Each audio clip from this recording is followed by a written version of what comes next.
Hi, Lemons. Hi, Lily. Hi, Justin. Hey, Shorty. Hi, Monique. Welcome in. Happy Friday.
Happy Friday, everybody. Welcome in. How's everybody doing? Hi, Kim. Hi, Court. Hey, Justin. Hey, Robin. Hi, Eilish. Hi, Beefy. Hi, Michael. Hi, Naomi. Aw, thank you, Santanas. Thank you for the cute. That is so cute. Prairie Cooper. Hi, Echo. Welcome in, everybody. Hi, Deborah. Thank you for the club power. Michael, thank you for the cozy cryptids.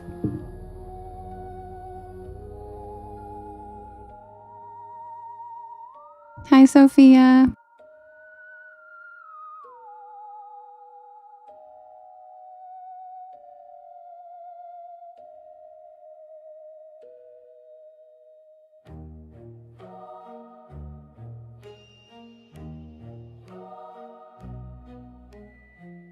Hey, Tater Tot. Hey, Monique. Hi, Holly. Hi, Shops Delight. Oh, well, that one's fun, Lily. I haven't seen that one before. That's cute.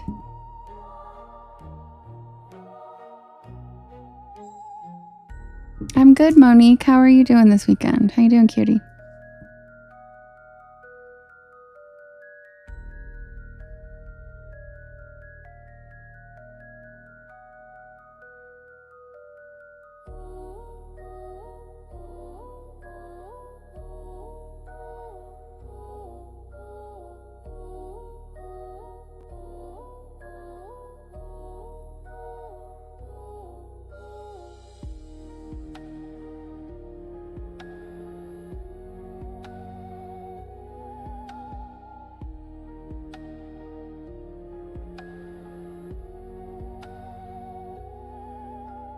Hi, Grim. I missed you too, Core. I'm glad you're back. Hi, Mary. Hi, Eric. Hi, Kate. Hi, Kiki. Hi, Priscilla. How you doing, cutie?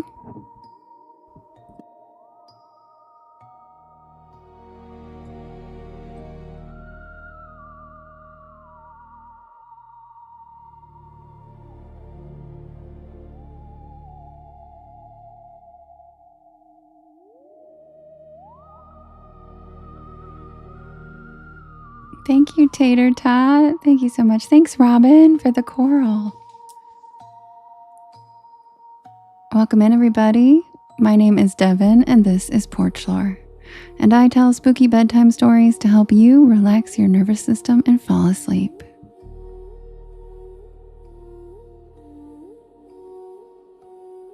And I am here every single night at 10 p.m. Eastern Standard Time until about 1 in the morning. You can listen to my stories when I'm not live anytime you would like on my YT channel, as well as all of the podcast streaming sites. Just look for Porch Lore and you will find me. Also, all of the links are in my bio as well. Thanks, Cable. You're so sweet. Also, all of the stories are written and recorded by me, and they are original content owned and written by me. They are original content that I am reading live. Just so TikTok knows. Original content by me. Written by me. And I'm reading it live. Just so TikTok knows. 'Cause last night was bullshit.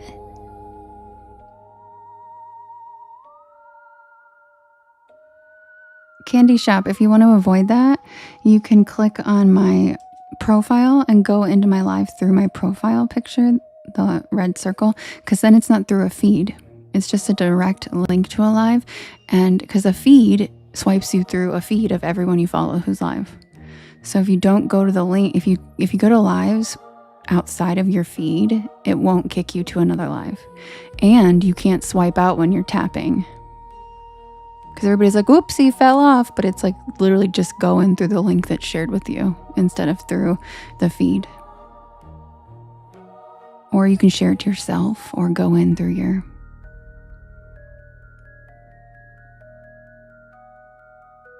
Tom.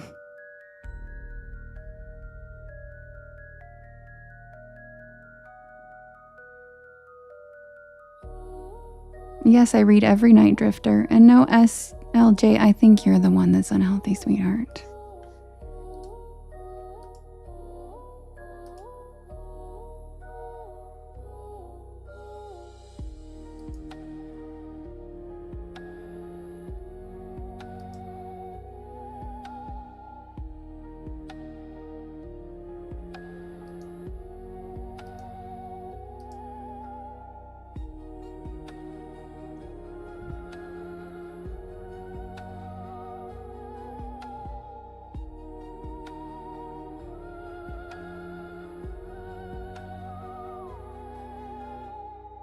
Yes, Candy Shop. I came right back on last night.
Also, to answer your question, the most amount of likes I've had in my live is 1.3 million.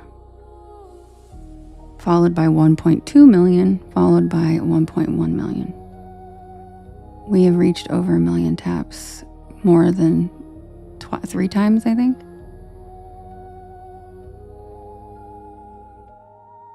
So yeah, That's the most.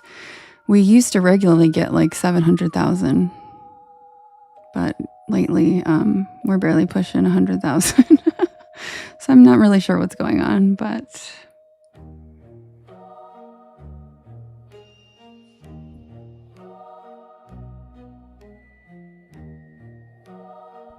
Drifter, I'm so glad you're here. Thanks for giving it a shot. I'm cross streaming right now. My main audience is on TikTok, but I just started on YT and Twitch a couple weeks ago, or over a month ago now. And thanks for joining me. Welcome in. Welcome to the porch. Yeah, Cable, I think it's something to do with TT because a lot of people's numbers have not been normal. Eilish said we're all so sleepy.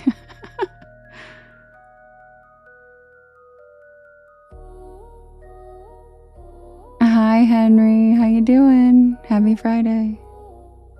Yeah, exactly, Kim. All right, guys, feel free to write your story requests. Hi, Michelle. Yeah, right, Court. Yeah. Feel free. That's why mine was like, tappers are good if you're sleepy. Feel free to write your story requests in the chat in all capital letters, and I will write them down and then we will vote. If you are new here and you're not familiar with my stories yet, do not worry. Just sit back and relax and you'll get used to them the more time you spend here. Also, they are all available on my YT channel as well as all of the podcast streaming sites. So you can listen to them and get familiar with them there as well.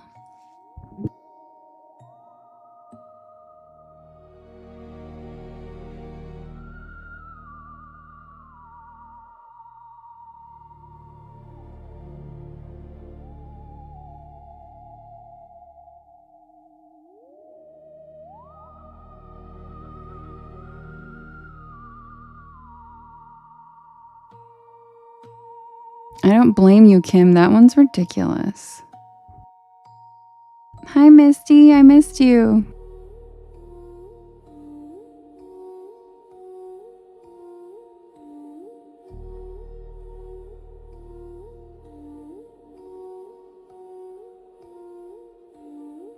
And for newbies here, our first story usually starts around 10:30 after we're done voting for the first story. So just sit back and relax. Happy Friday. Check out the shooting stars. Welcome to the porch.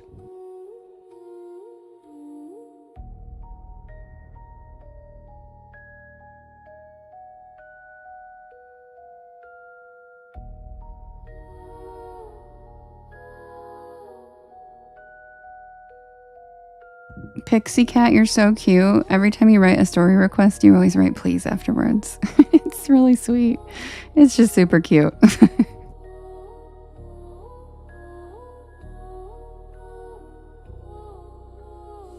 Hi, TR. Good. Happy Friday. Oh, thank you so much, Drifter. I really appreciate that. Thank you. I really appreciate that. This is my passion project. Several months in the making. Thank you so much.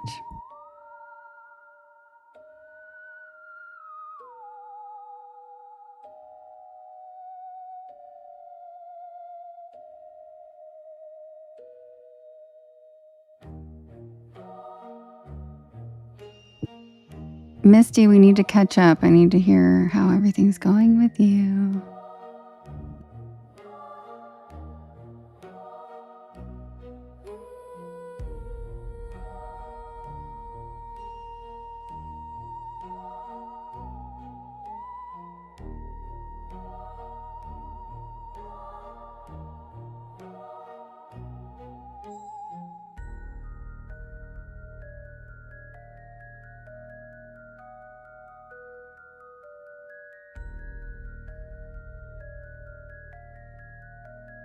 Yes, welcome in. My name is Devin, and this is Porch Lore. And I tell spooky bedtime stories to help you relax your nervous system and fall asleep. And I am here every single night at 10 p.m. Eastern Standard Time until about 1 in the morning. If you guys on TT could do me a huge favor, and I'm going to set up the first poll with your requests, and if you guys could hit that share arrow in the bottom right hand corner, there's a little yellow circle with 2 arrows chasing each other that says repost.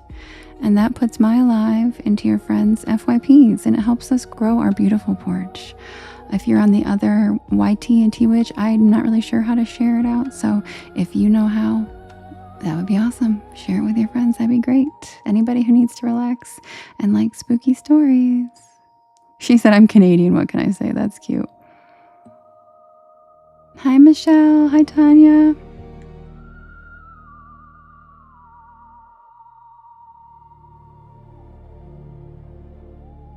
Okay, Gless said I got it. Thank you.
Yeah, Robin, but I feel like Discord is very similar.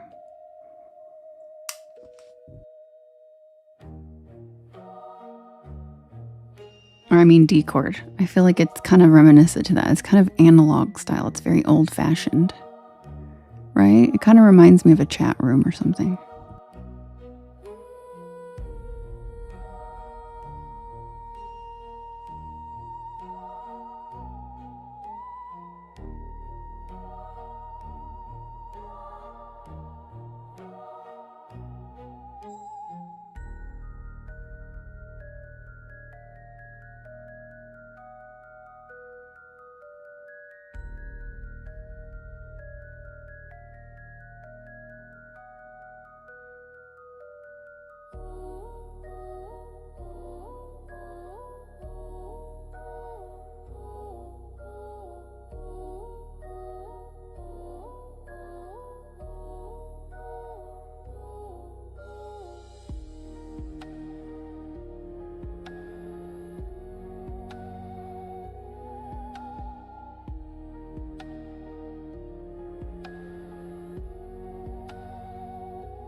Okay, you guys.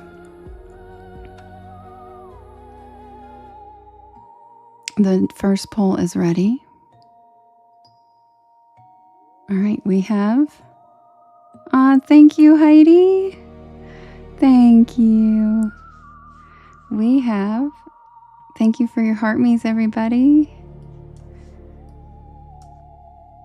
All right. Oh, I love blackberries. What about blackberry? Or do you mean like the device or like the fruit? Because I loved both, actually. We have the Ozarks Howler, the Goat Man, the Mad Scientist, the Maintenance Man, and the NOLA Vampires. NOLA being New Orleans, just in case anybody didn't know that. Thank you, Kim. I love that little corgi booty. All right, guys, if you're on TT, you can vote in the top left-hand corner. And if you're not on TT, Justin is in the chat willing to help vote for you guys if you're on YT or T-Witch and you have a preference. We have the Ozarks Howler, the Goat Man, the Mad Scientist, the Maintenance Man, and the NOLA Vampires. And feel free to prove me wrong that vampires don't win every single pull I put them on. Just saying.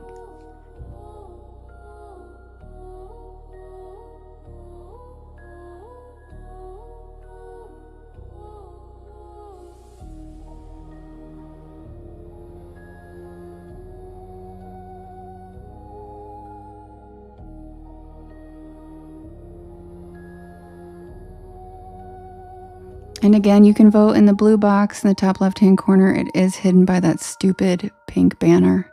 Swipe out if you need to and come back really quickly, and the pink banner should go away. It's ridiculous.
Well, that was a close one.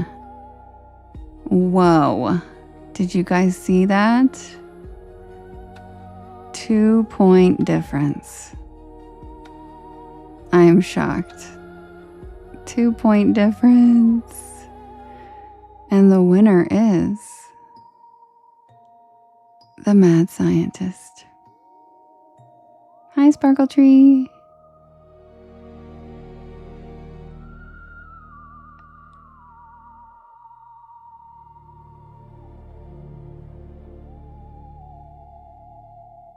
All right, you guys, and welcome in. If you're new here, my name is Devin, and this is Porch Lore.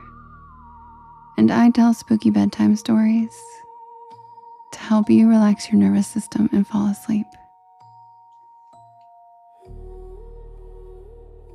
I am here every single night from 10 p.m. Eastern Standard Time until about 1 in the morning.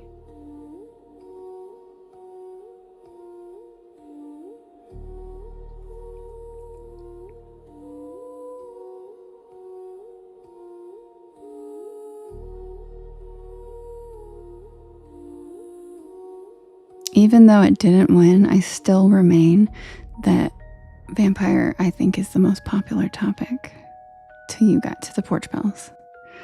It was only 2 points away, so I still think it's your guys' favorite, huh? Should I write some more vampire stories? Because these polls actually help me gauge which topics you guys find interesting and which ones you guys don't. So it helps me see which ones have interest, and there are definitely some stories that I'll probably never touch that topic again because you guys do not vote for them.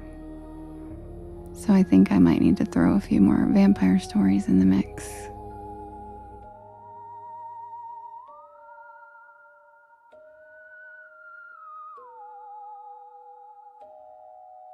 Hi, CJ.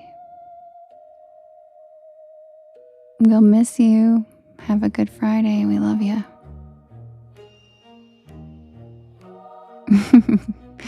Michelle, yeah. Mortimer. I actually just, I don't know. Vampires, they're an interesting topic, but I find cryptids much more interesting. Hi, Chaotic. How are you? Okay, CJ. See you later if you come back.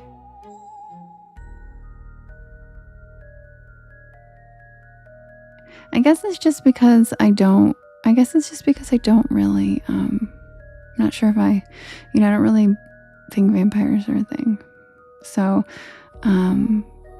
like the ones that we know, that we hear about, like, I don't think those are a thing. Are there people who call themselves that and drink blood? Yeah. But,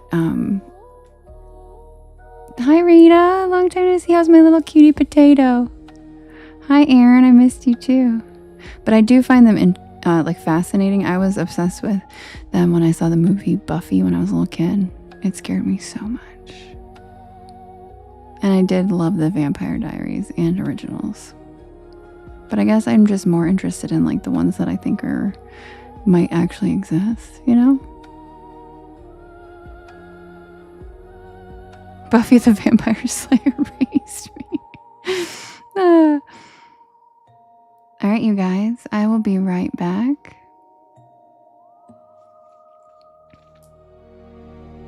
With the tale of the mad scientist. Be right back. Oh my gosh, Rita, thanks for the galaxy globe. I love that one too. It's so beautiful. Thanks, Rita. Happy Friday.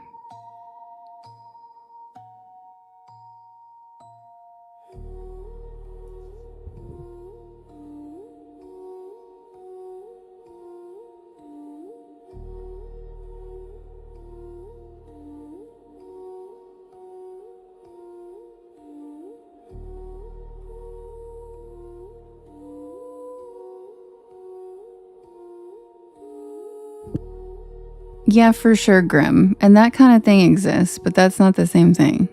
Like the vampires from the tales we hear about, I just don't really, I don't know. I think it's more interesting hearing stories about things that like might actually exist. You know what I mean? But vampires are very spooky. They're very spooky. Thank you, Rita, for the swan. Thanks for helping me with my gallery.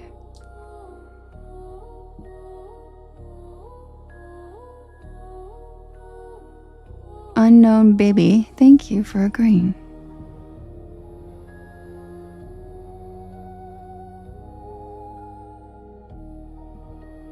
But just to reiterate, I really liked Vampire Diaries and the originals. I wasn't like super obsessed with Twilight, but I very much liked the originals and Vampire Diaries. But that's because they mix history in with it. If you mix history in with anything, you got me. You got me.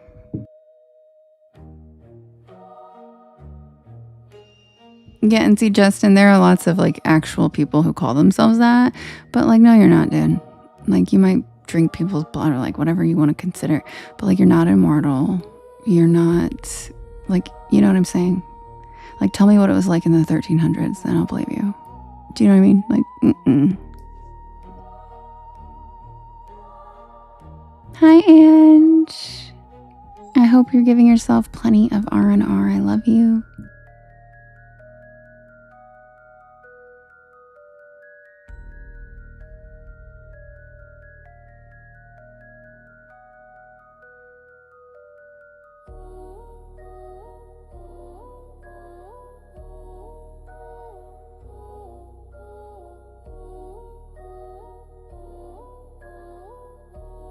Yeah, Anne Hathaway and her husband is a cool example, Kim. It really is.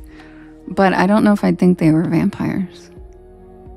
Do you know what I mean? Like, vampires aren't the only thing that could be immortal, and the other ones are a lot more sneaky than somebody that has to like live off human blood. I mean, just seems, I don't know. It's just not, I just don't think it's like they're real, but like cryptids, like it's quite a possibility to me. Like, I don't think it's out of the realm of possibility.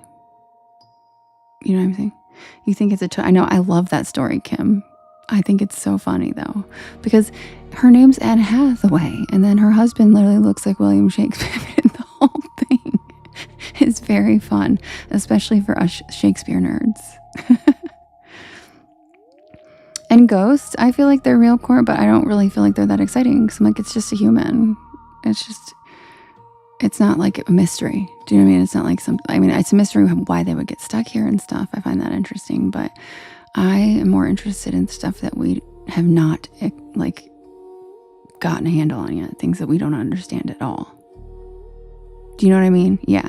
Like ghosts are okay, but like it's just a human, and now the human's a spirit whining about being a spirit. You know what I mean? It's still just a human being self-important and like, you know what I mean? Like humans are my favorite. Now, if it was like an animal ghost, oh my God. Okay, give me like a capybara ghost. Stop it right now. But yeah, I find cryptids very interesting because I don't think it's out of the realm of possibility that there are creatures that we have not identified yet, or possibly like portals that they're coming from in caves or some weird shit that we don't really know about yet.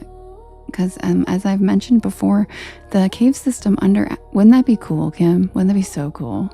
As I mentioned before, the cave system under Appalachia is the largest cave system in the world, and only like 2% of it's ever been explored, and it's basically the part in Kentucky.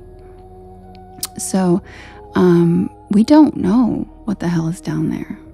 We don't know if there's entire ecosystems down there where something could live completely fine and never have to come up here, but maybe they decide they want to. Do you know what I mean?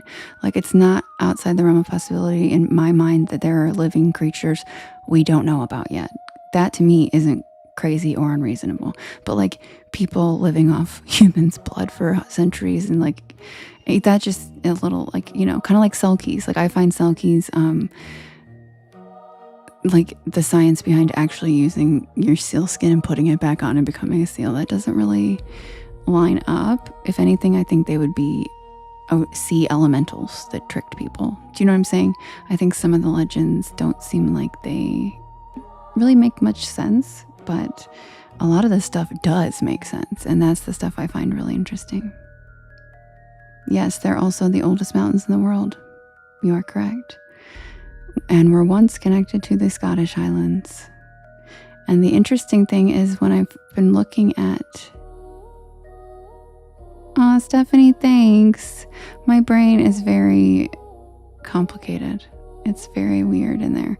But thank you. I do like my brain, but it's a lot. There's a lot going on in there. Their iron count is high.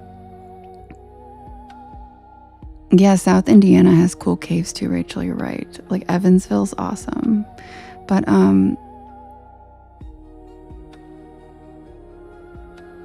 yeah, the Moon-Eyed people, exactly. But I think that like basically I think that, oh no, I'm not offended at all. Thanks. Hi, Jamie. I just think that, yeah, the Appalachian tunnels, yeah. I just think that there's a lot of things that we're not sure about yet, you know?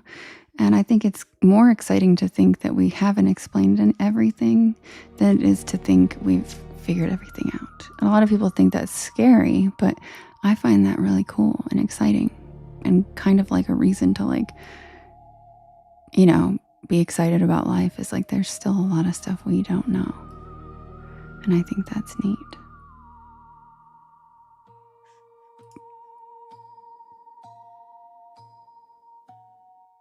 Well, yeah, Michelle, energy vampires is different. That's what we were just saying, is that stuff is real. I'm talking about like the stereotypical ones we've heard about in folk. That doesn't exist.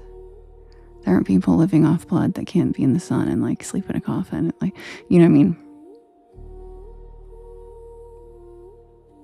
Yeah, Skrilla, there's a lot we don't know. Okay, anyway. Mad Scientist, here we come. Be right back. And if you are new here, welcome in. My name is Devin, and this is Porch Lore.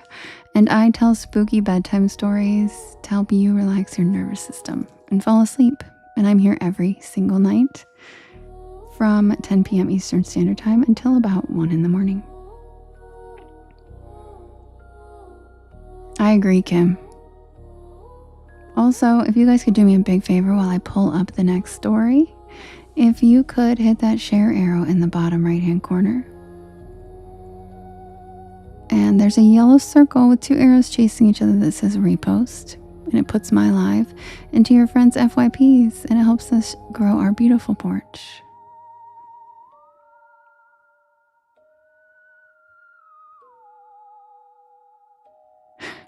Also, just a warning, Kim is not fucking around tonight.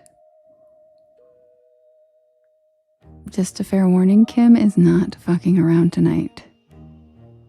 She has already blocked someone. Hell yeah, Kim. So, don't start no shit, there won't be no shit, okay? Be right back.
Welcome in, Chris. Hi, Lorna.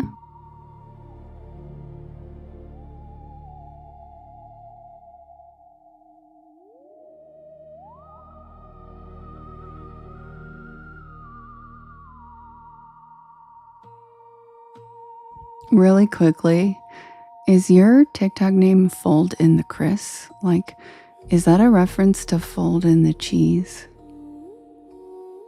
Please say it is. Thanks, Court. Is that a Fold in the Cheese reference? Because I will crack up. Yeah, exactly, Court. You just fold it in. Okay, so what does folding mean? Oh, you just fold it in. I can't do everything for you, David. It is. It's just my display name this week. It's so funny. I just randomly caught it with my eyes through the chat. And I was like, fold in the Chris. Oh, that's good. That's a good one. I can't do everything for you, David. Exactly. You just fold it in. You fold it. That was so cute.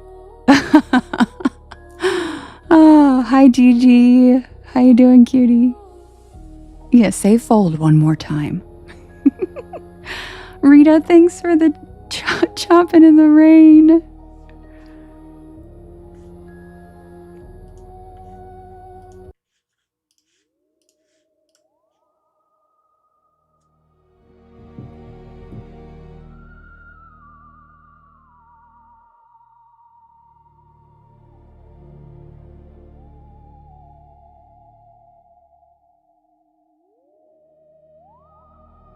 Oh God, did I knee slap Tina? Damn it.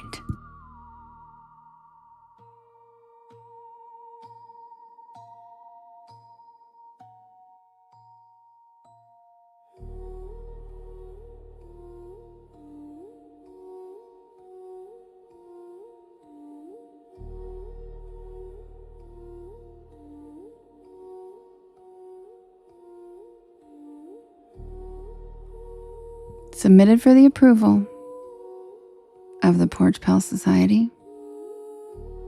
This is the tale of Winter in Whispering Pines.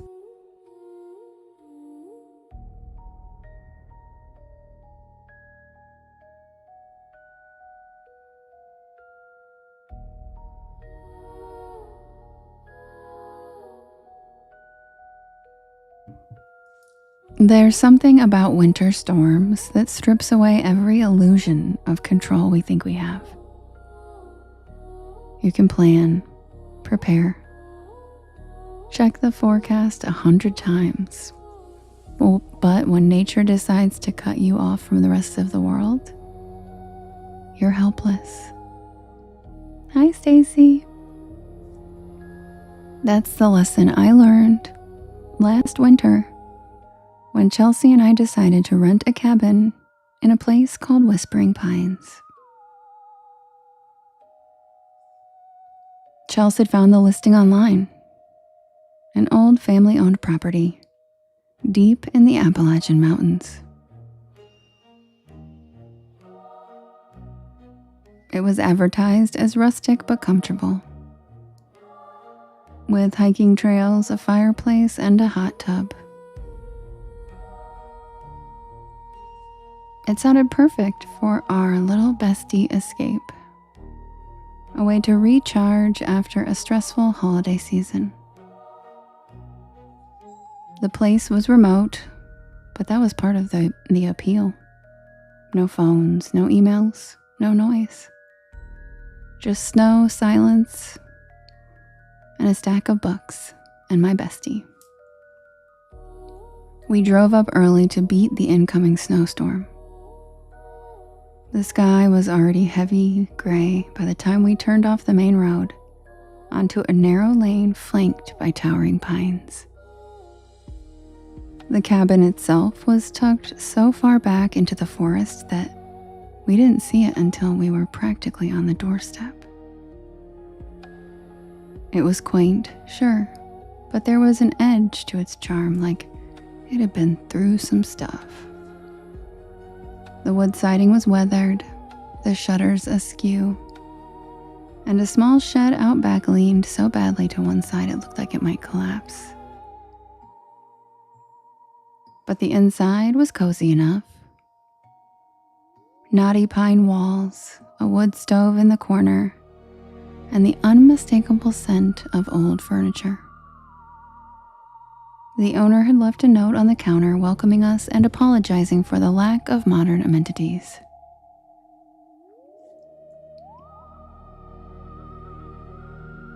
By the time we unloaded the car, the snow was coming down heavy. Big flakes that piled up fast. We weren't worried though. We'd brought enough food for a week. And we had the wood stove for heat. If anything, the storm felt like an adventure. But that first night, I had trouble sleeping. It wasn't the wind or the cold. I had expected those. It was a scratching sound. Faint at first, like the creak of a tree branch against the roof. But then it moved. It started at one corner of the cabin and then crept along the wall. And then it stopped abruptly near the back door. I kept telling myself maybe it was just a raccoon, maybe a loose shutter rattling in the wind. But still, I didn't sleep much.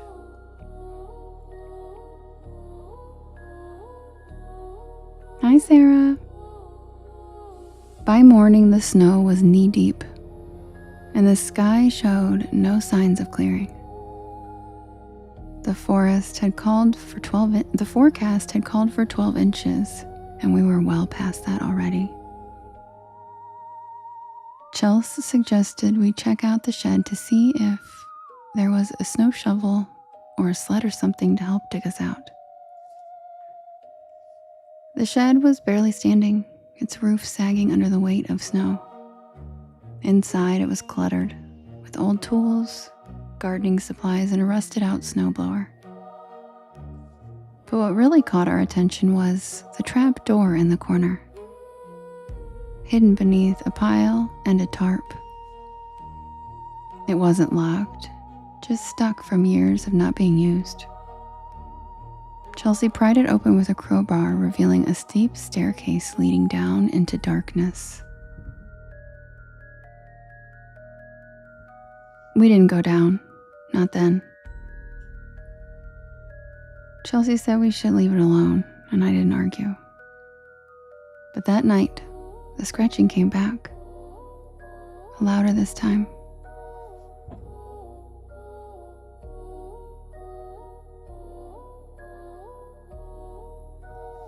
It started just after midnight, the same creeping sound along the walls. Then came the thuds, slow and deliberate, like someone pounding on the logs with a closed fist.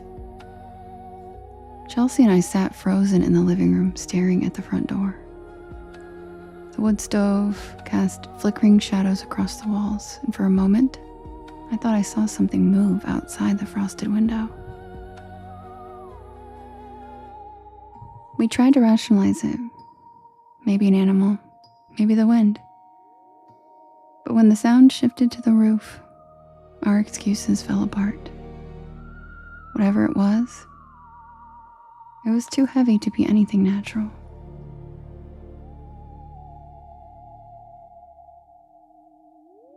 The next morning, we found the tracks. They circled the cabin, deep impressions in the snow that didn't look like any kind of footprints I'd ever seen. They were elongated, almost claw-like, and they stopped abruptly at the shed. Chelsea insisted that we check what was down there. This time, we brought an inadequate flashlight. The stairs creaked under our weight as we descended into a small, dirt-floored room.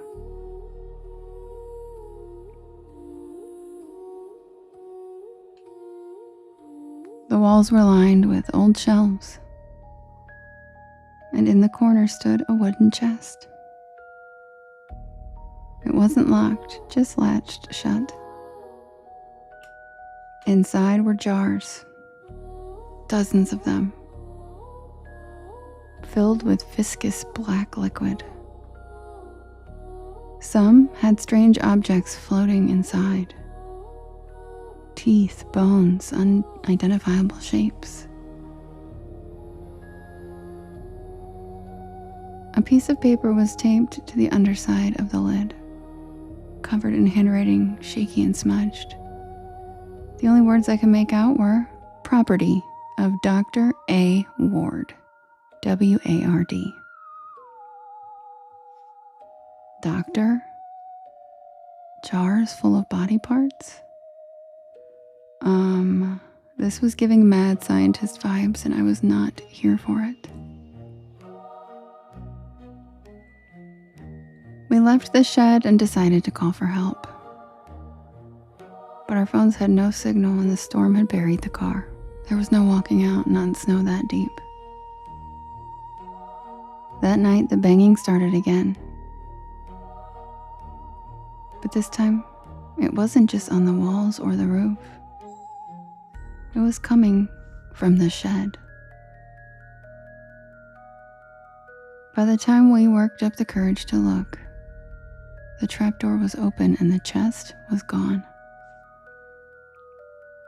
We didn't sleep after that. The sounds outside grew louder and more frenzied, like something was circling, hunting. At one point, Chelsea swore she saw a figure standing at the edge of the woods, just barely visible in the moonlight.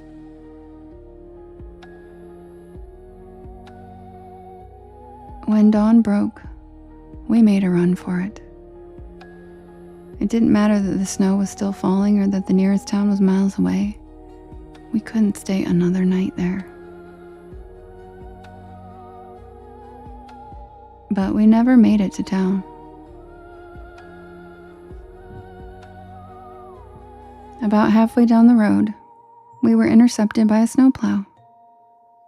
The driver, a burly man in his 50s, told us that the storm had stranded several travelers, and he offered to take us back to his place until the roads were cleared. We didn't tell him about the cabin or the sounds or the trapdoor. But as we rode in the plow's cab, I glanced back at the cabin one last time.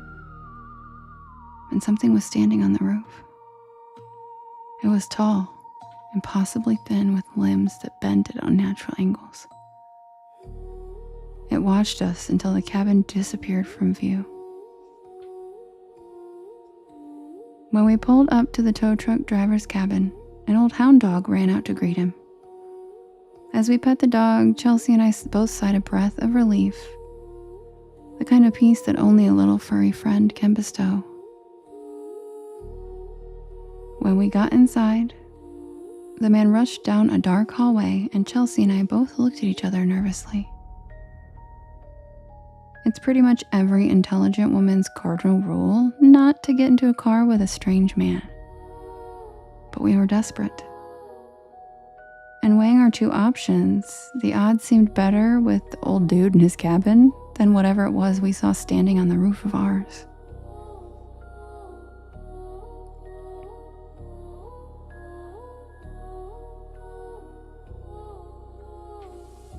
Or so I thought. The man emerged from the back of the house with 2 lush, fluffy bath towels and 2 pairs of men's XL sweatpants. He chuckled sheepishly as he said, "Sorry, ladies, us mountain men don't really have the best accommodations for 2 young ladies such as yourselves." His accent was odd. I couldn't place it. Kinda sounded German, but like he was trying to hide it or something.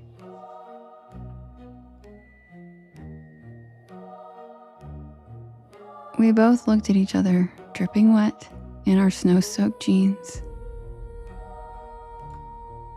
And we let out a grateful giggle as we grabbed the towels and the sweatpants.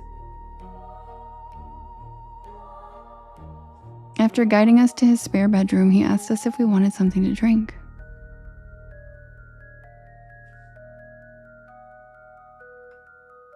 He mentioned that he's a big hot chocolate fan, and he has a special recipe handed down to him from his German ancestors.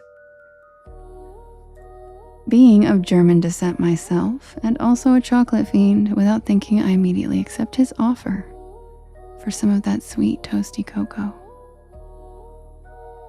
Chelsea smiled sheepishly and nodded her head in agreement that she'd love a cup too. It really is, Justin. It really is. She asked him if he can show her the bathroom, and she tells me she'll meet me out there whenever I'm done, and she shuts the door behind her.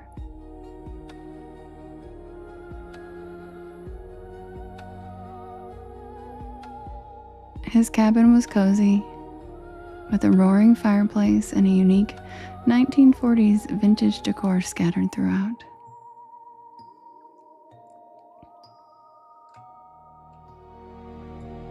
Then I noticed what appeared to be a charging cord sticking out from underneath the bed.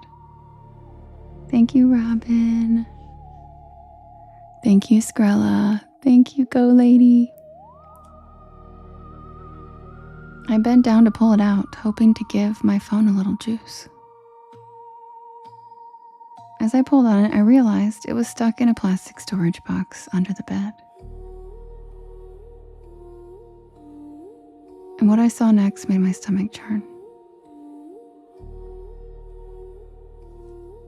The whole box was filled with cell phones, chargers, and wallets.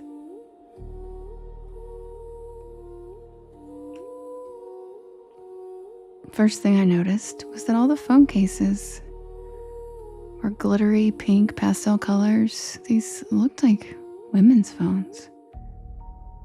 I grabbed the first wallet I saw and I opened it up. Inside was an ID for a Tiffany Jenkins from Indiana. Checking the date quickly, I noticed that the ID is expired. And then Chelsea calls my name from the living room. I frantically shove the box back under the bed and I shuffle out of the room.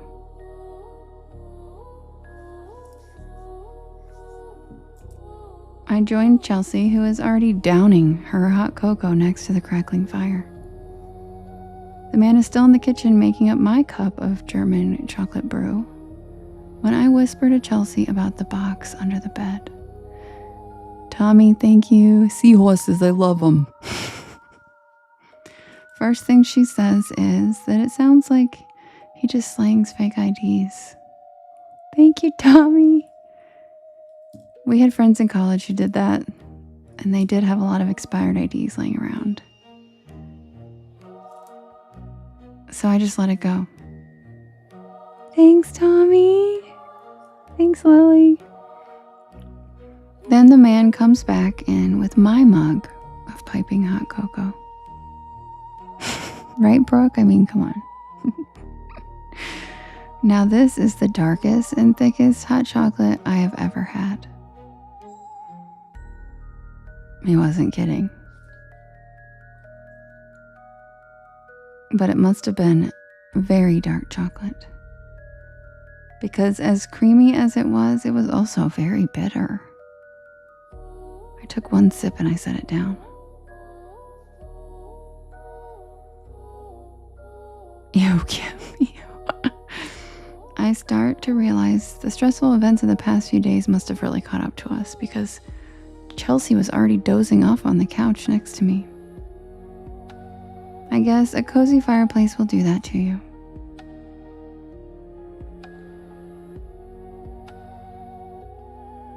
Then the doorbell rang, and the man strolled over to the front door and stepped out onto the porch, closing the door behind him. It was a delivery driver with a package. Hello, I have a delivery for Dr. Adolph Ward. And then it hits me. He was the owner of the trunk in the shed. He was who we were trying to escape this whole time.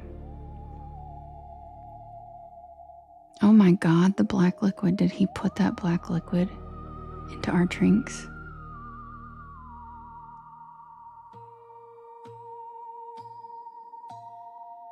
Without even thinking, I jumped up and I ran back into the spare room.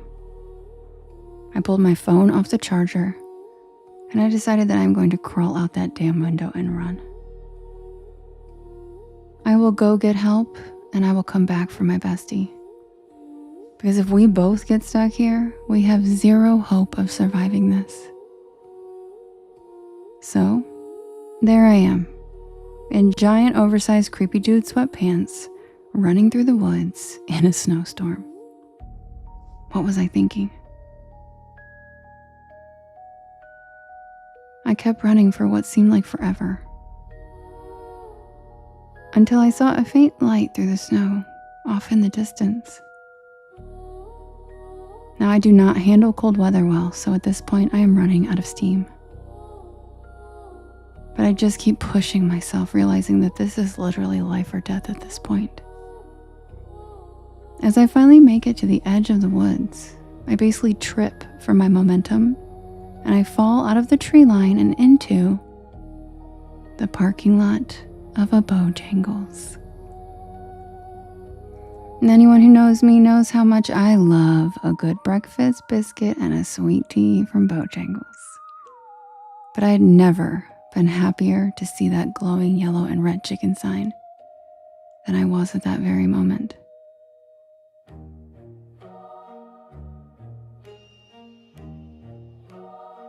The employees inside Bojangles helped me call the police, and they were on the scene quickly.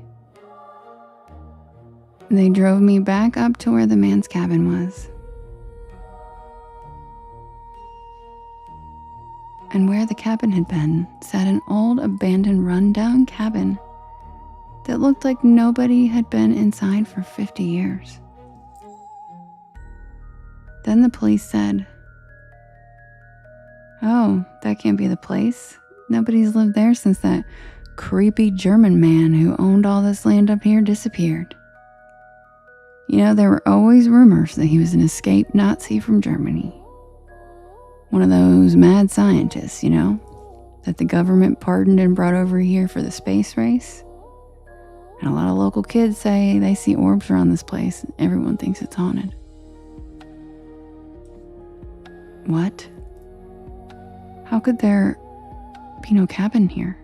My best friend was just drugged on the couch inside that cabin next to a raging fire. And now it's turned into this shack? This can't be happening.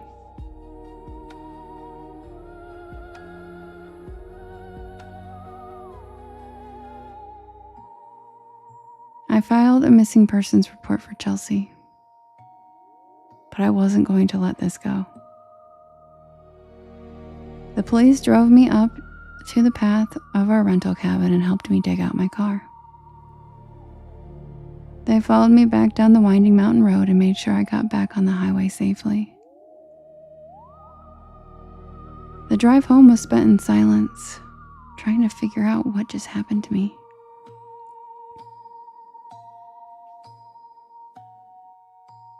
Was he a ghost? Did he find a way to manipulate space-time? Was that a time rift? Where, or should I say when, is that evil man keeping my best friend? All I know is I'm never going to stop trying to find her.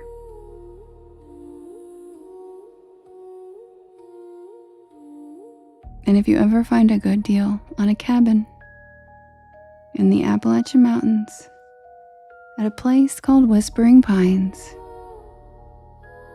don't go.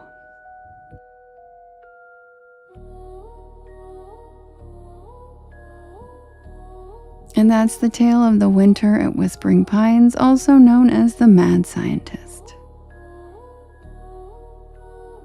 Hello, General Brian.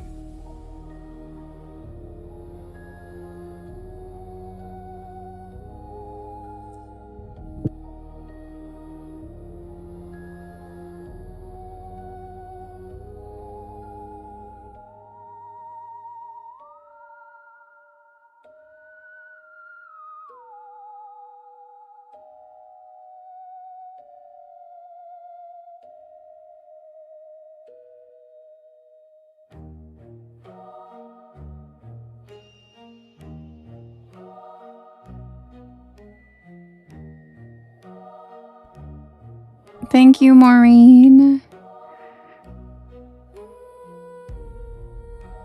Thank you, Pixie. And also, oh, hi, Holly. Also, Chelsea is in fact my real life best friend, and she comes in here sometimes and says hi. So she did make it. I did end up finding her. There will eventually be a part 2, but probably not until next winter.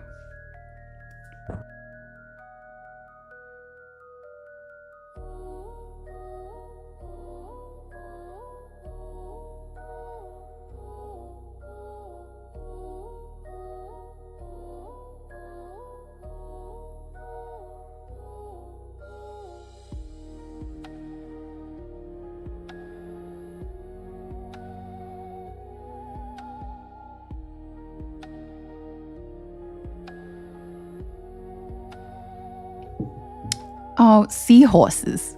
Seahorses, I love them. Seahorse, see hell. Did a seahorse party and who didn't invite me? Thanks, Skrilla.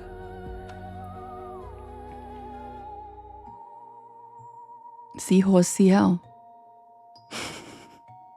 Who didn't invite me?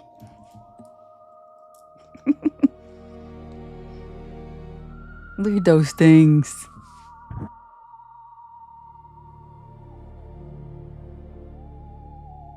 Thank you for the greeting heart, General Brian. AK, like, you don't even understand how much I love drinking out of cups. Drinking out of cups, being a bitch.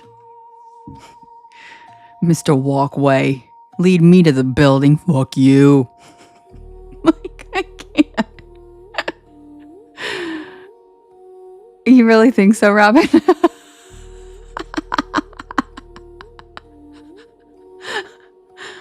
Not my chair, not my problem. Who's he think he is, Captain of tying knots?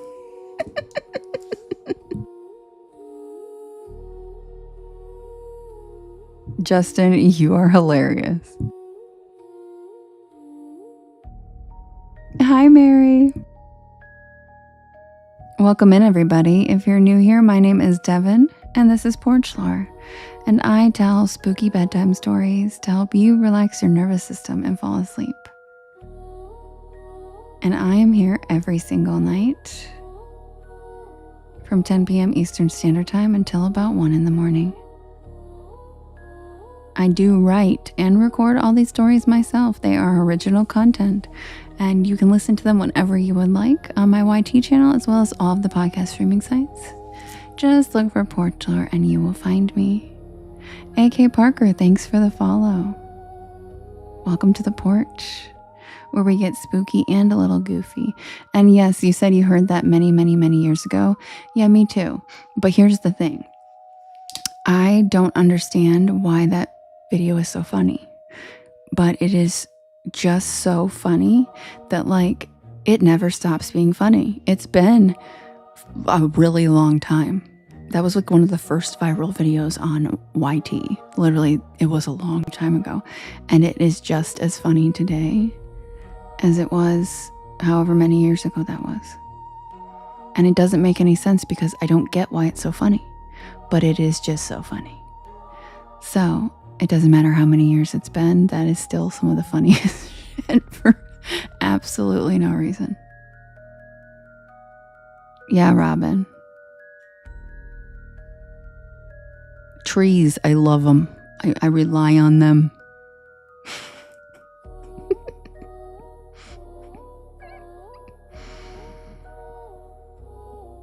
Yeah, Holly, right? Yeah. It's like, and it takes us all back and you're like, oh man, I forgot about that. And then you're like, holy shit, it's so funny still. Kim, thank you for the hand hearts. Rita, thanks for the cozy cryptids.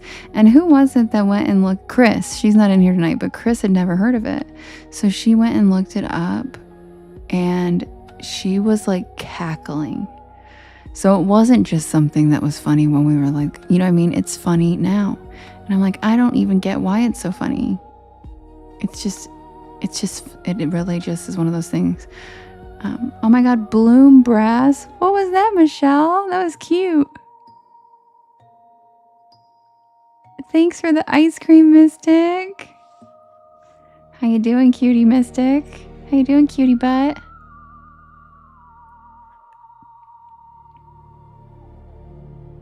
It didn't show up for you? That's weird. It showed up for me on Studio, which means it probably didn't show up on the phones because this whole thing is so backwards. Are you in Salem, Mystic? I didn't know you were in Salem. How cool. That's weird, Michelle. Maybe swipe out and come back in. That's so bizarre. That's really lame. Wait, you're not even seeing like the jungle ones or anything? They haven't showed up for you either, Skrilla? That's really weird. I'm sorry, you guys. I'm seeing them. Kim, thanks for the alien buddy. Thank you for the hand hearts, Rita. Yeah, it is bizarre. Really, Jackalope? That's so weird. You guys aren't seeing those hand hearts? Like, what about like the jungle kitty and stuff? You guys aren't seeing those? Yeah.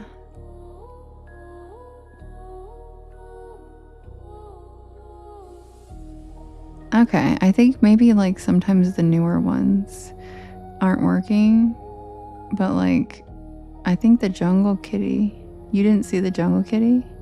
You're not seeing any gifts, Deborah. That's so bizarre. Has everybody updated their apps? Oh, you just came back in and it worked, Michelle? Good. Okay, so maybe swipe out and come back in if you guys aren't seeing them.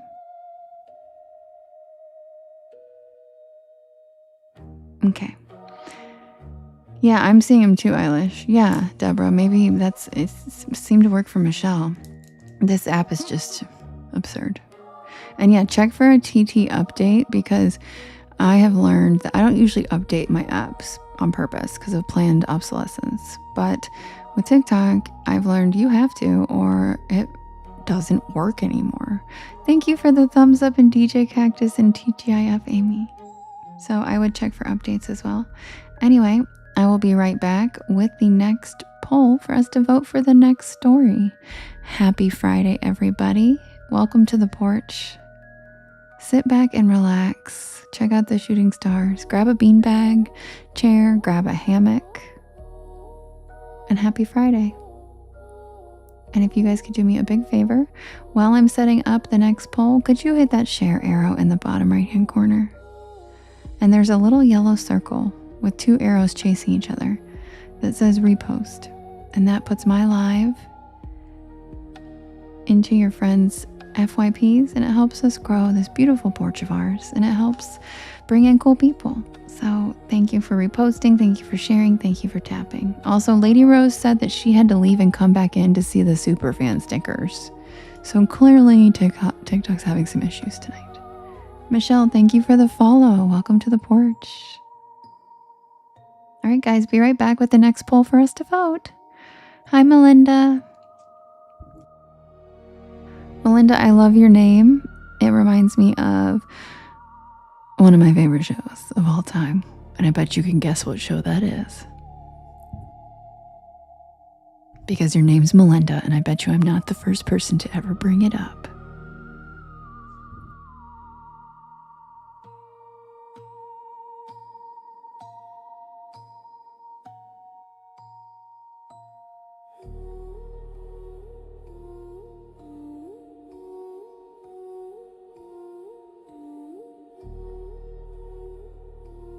Michelle. Michelle, you're like my porch bestie. Of course you already follow me.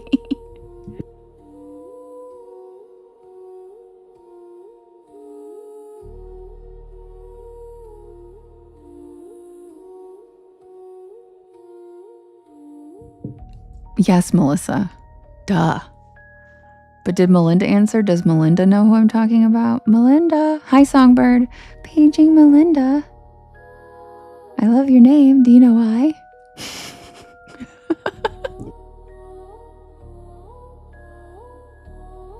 Oh, you know why? Okay. 'Cause of Melinda Gordon. Duh. One of the most iconic, one of the most iconic female characters ever. Yes, you're all our besties, Gigi. We're all besties. Oh, thanks, Melinda. And I am a huge Jennifer Love Hewitt fan. I always have been. Just always loved her. Still do. Always have, always will. And Melinda was such a cute character. I love that show so much. And I'm not gonna lie, her and her husband in that show were like relationship goals. They had the cutest, like, my God, they were just, you know, like, they were just great. Her husband was just, yeah, I love that show. I rewatch it regularly. It's one of my comfort shows. Me too, Michelle. That whole thing made the show kind of like, after that, I was like, because the guy they picked too was so corny and weird that, like, when they showed him in the mirror, it pissed me off. I'm like, that's not Jim. Just stop it. Like, that whole thing was weird. But yeah. Okay, guys, I'll be right back with the poll. And we're talking about Ghost Whisperer, if you guys don't know what we're talking about. It's an amazing show, and Jennifer Love Hewitt plays the main character, Melinda. And it's not a very common name. So, like, I think you might be one of the only Melindas I've ever seen. So I had to say something about it because I love Melinda.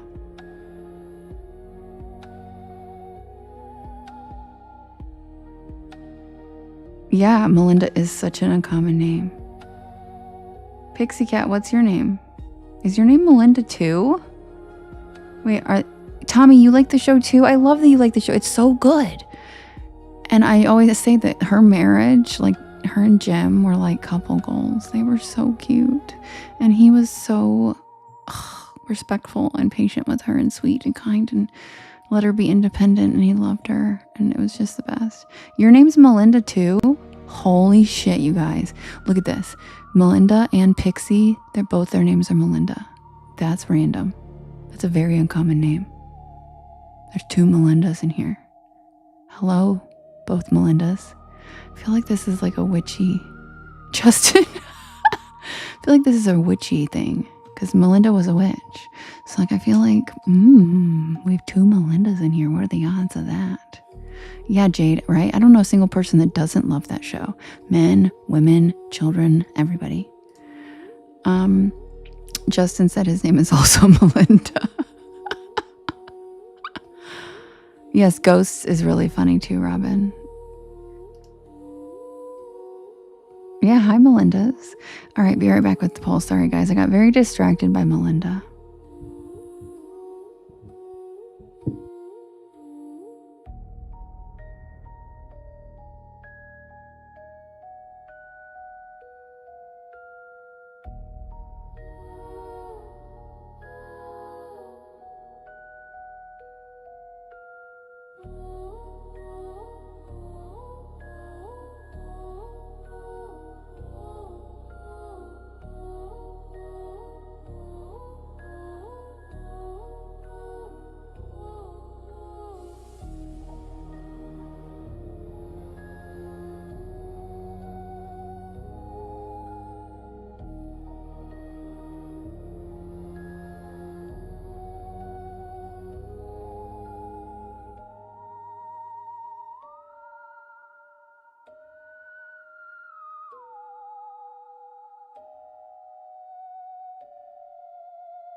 Okay, you guys.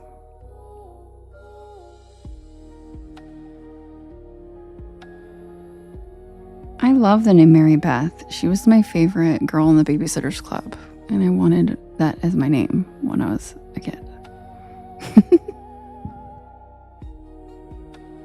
Remember, she was played by Rachel, what's her name? The girl from She's All That. She played Mary Beth in the Babysitters Club, and I thought she was so pretty, and I just wanted to be like her. I even cut my hair short like her, and it did not look good. Okay, guys, the next poll is ready. We have the hitchhiker, Devin Beth.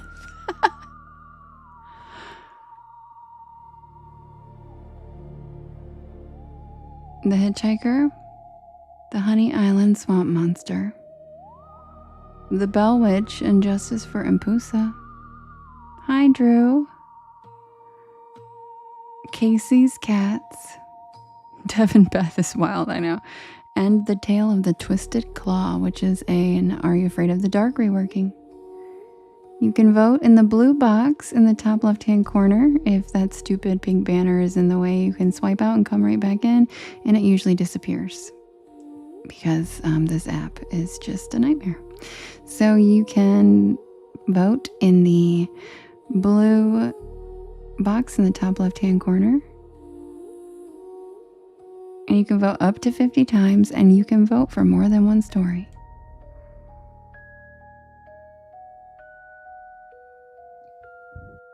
Hi, Trisha. I missed you. I didn't even know you were here. Hi, cutie. I'm glad you're back.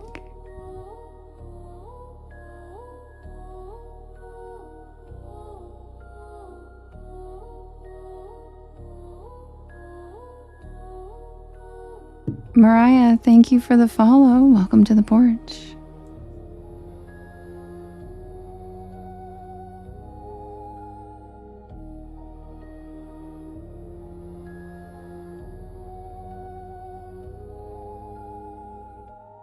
Oh my God, Mackenzie, I can't wait to go look. Yeah, I hope you're doing okay, Trisha. I've been missing you. I hope you're okay.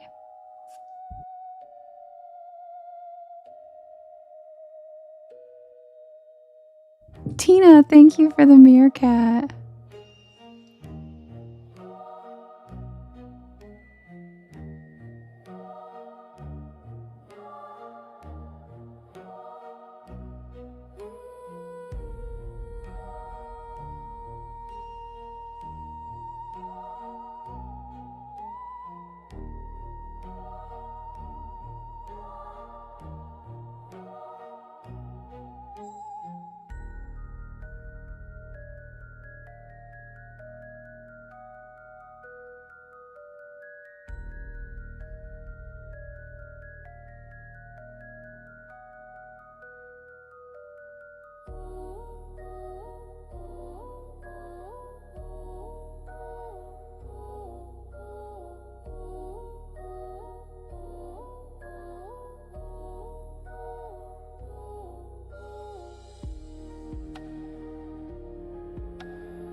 Yay, Kim. Kim updated and now she's seeing the gifts. Woohoo! Thank you, Crafter Girl.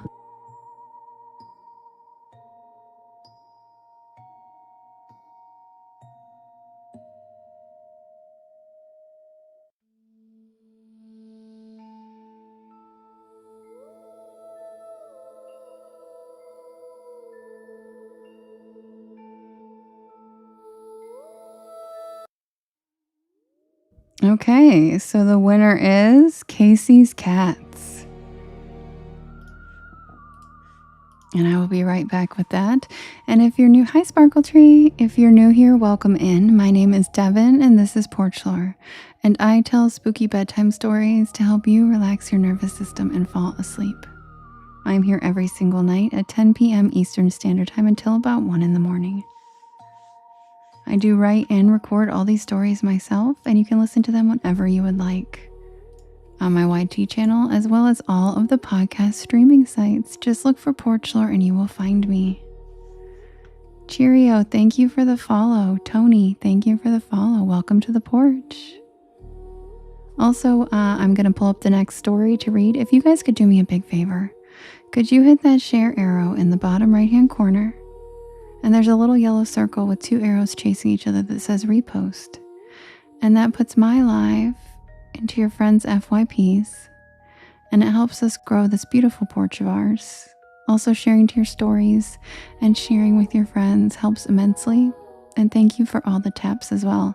Jules, thank you for the follow. Welcome to the porch. Ashley, thank you for the follow. Welcome to the porch. Happy Friday, everybody. I will be right back with the tale of Casey's Cats. Just a reminder, the tale of Casey Cats is an unexplained story, not necessarily spooky. It is just weird and unexplained, and it's still good. It's still very fun. It's just not, don't expect too spooky. It's from the Unexplained series. I don't read these very often, but when they win, I do.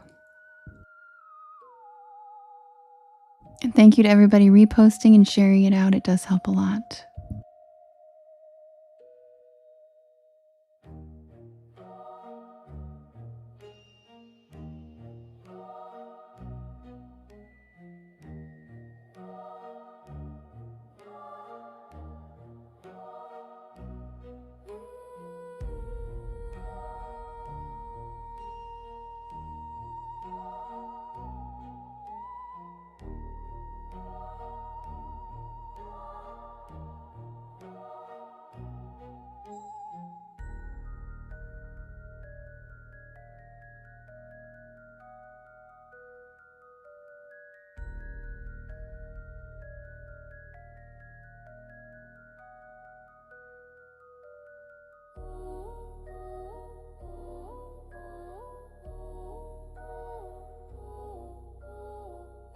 Hi, Sherry.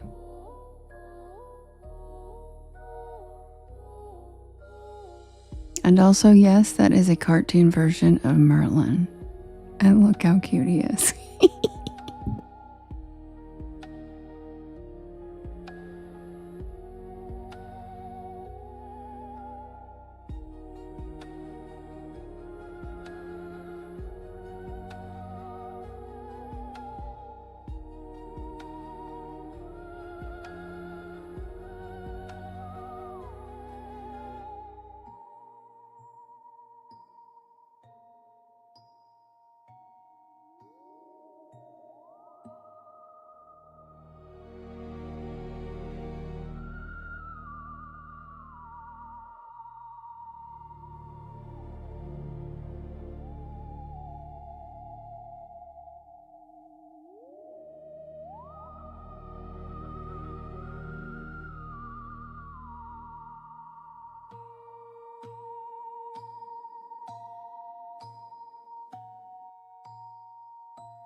Good night, Lorna. Sweet dreams. Love you.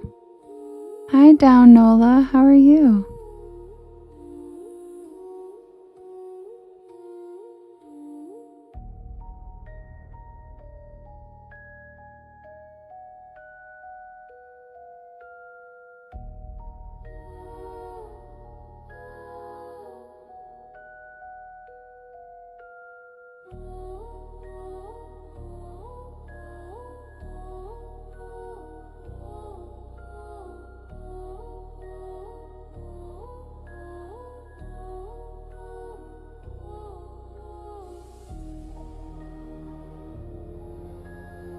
Brooke, thank you for the money gun. Thanks for helping me with my gift gallery. And Crafter, thanks for the cozy cryptids. Thank you, Brooke. Thank you so much.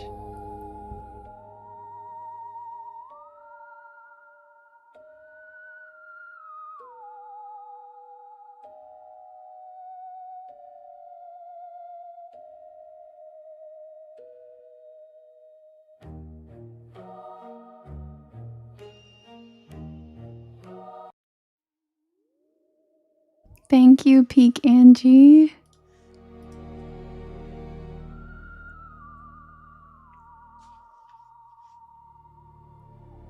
Well, Finn, then why are you here, sweetheart?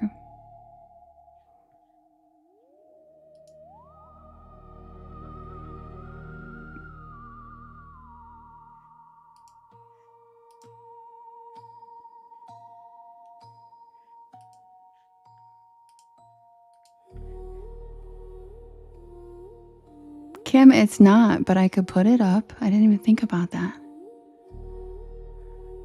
And Danielle, I am on all of the podcast streaming sites. Yes, it's a cat story.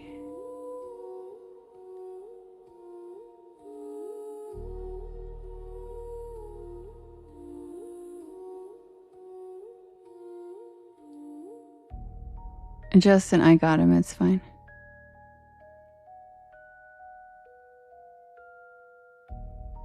I don't know, Crafter Girl. You might have to swipe out and come back in. I'm not sure what's... Can someone tell Crafter Girl she needs to swipe out or something? Because she keeps saying that she can't hear me, but nobody else is having that problem.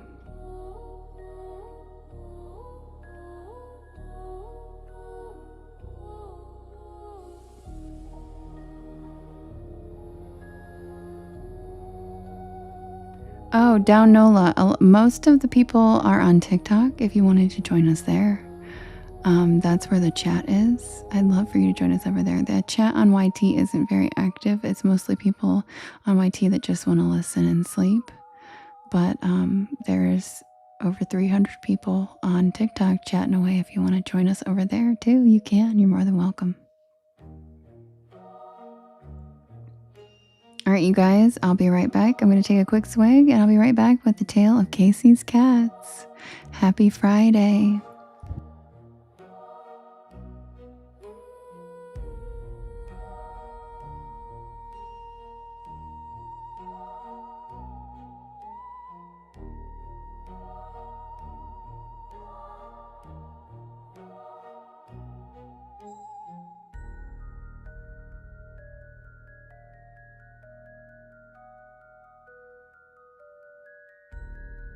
Down Nola, thank you so much for your generosity. That's so kind. I really appreciate it a lot. And thanks for being here. I'm still growing my lives over there. And so thanks for joining wherever you feel like watching. I appreciate it. All right, guys, be right back.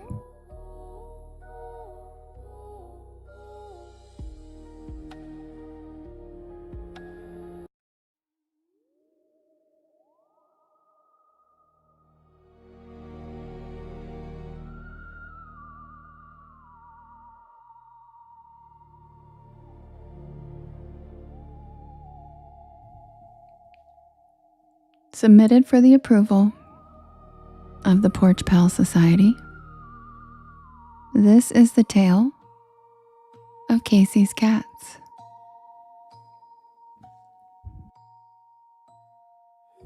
Today we're diving into one of the lesser known mysteries surrounding one of the most baffling men in American history.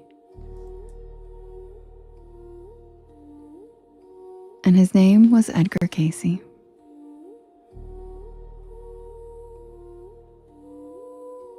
Cayce was known as the Sleeping Prophet or the Sleepy Scholar.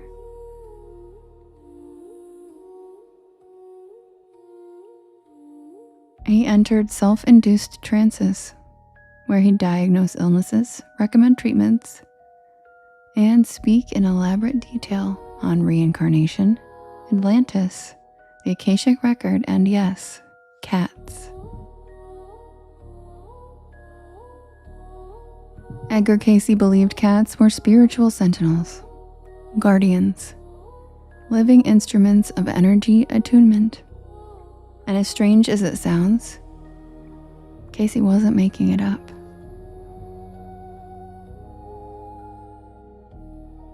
Thousands of his readings were recorded, cataloged, and preserved.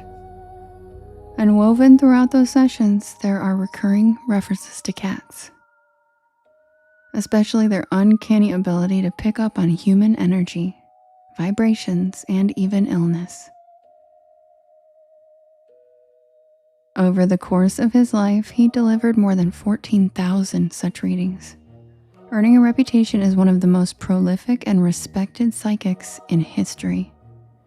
Thank you, Matt. Oh my God, thanks. But what is less commonly known is Cayce's deep fascination with the natural world, especially animals, and the subtle energetic forces that govern life.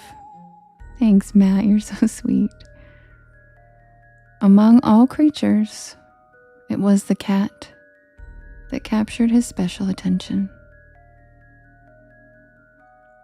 To Cayce, cats were not mere pets or hunters. They were highly sensitive beings, finely attuned to vibrations and energies that are invisible to the human eye and imperceptible to the human mind.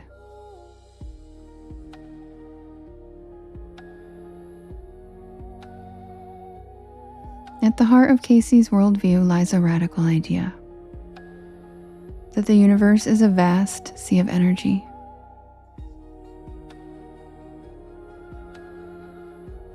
An intricate web of vibrational frequencies connecting all living things. This energy is constantly in motion, flowing through physical matter and spiritual realms alike. Every thought, every emotion, every health condition generates its own unique vibration. Even our bodies emit these subtle energetic signatures, often shifting in response to internal or external changes. Cayce believed that understanding this energetic landscape was crucial to grasping the true nature of health, consciousness, and the mysteries of life itself. But what truly sets his theory apart is the role that he assigned cats within this framework. Unlike most humans who are largely unaware of these invisible energies, cats possess an extraordinary capacity to perceive and interact with these vibrations. Their keen senses, their acute hearing, sharp eyesight, and sensitive whiskers are just the beginning. Cayce's readings suggest that cats' very bodies and spirits resonate on frequencies that allow them to read the energy fields of the living and the non-living. Their whiskers, for instance, are incredibly sensitive tactile organs, capable of detecting minute changes in air pressure and electromagnetic waves. This allows cats to sense shifts in their environment long before humans notice anything unusual. Furthermore, Cayce described cats as being linked to what he called the aura, an energetic field that surrounds every living being. This aura can reflect a person's physical health, emotional state, and spiritual well-being. When the aura is disturbed by illness, stress, or emotional upheaval, cats can perceive these disruptions. Their behavior changes accordingly. They may stare intently at a particular spot, paw or lick an area of the human body, or display unusual restlessness or an overabundance of affection.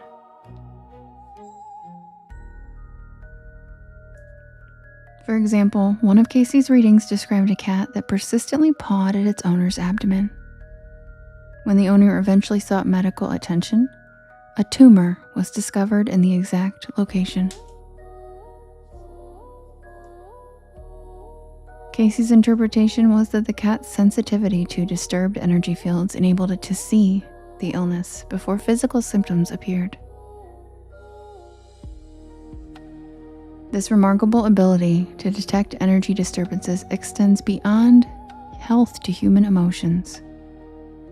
Cats are deeply sensitive to vibrational shifts caused by anxiety, sadness, joy, or anger. When you feel anxious or energy fields tighten, emitting certain frequencies that cats can sense. They respond by offering comfort, curling up beside you, purring softly, or simply remaining near. Conversely, they may avoid people who radiate negative or chaotic energy. Thank you, Tommy. Thank you, Tina. Casey's insights also included a spiritual dimension. He suggested that cats can act as spiritual guardians. Thank you, Tommy. Thanks, Tommy. Absorbing negative energies from their surroundings and helping to maintain energetic balance. In some cases, cats seem drawn to places where the energy is disturbed. Old houses, hospitals, or sites with traumatic history, where they instinctively seek to calm or cleanse the energy. Thank you, Tommy Pickles. Love you. All of this points to a fascinating, almost symbiotic relationship between humans and cats. One based not on words or overt behaviors, but on invisible currents of energy flowing beneath the surface of reality.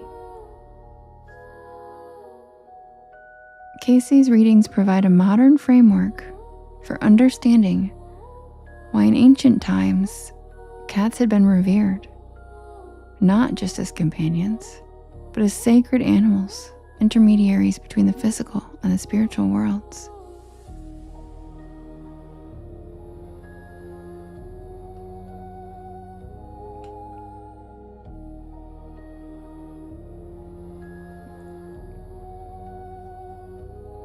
The Egyptians' worship of cats as divine beings may have been rooted in this recognition of their energetic sensitivity.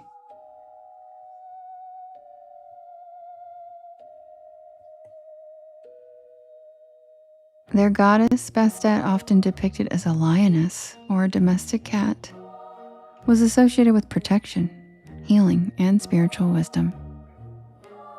Did the ancient people already know what Casey's readings later made explicit? That cats are uniquely equipped to sense and influence subtle energies of life.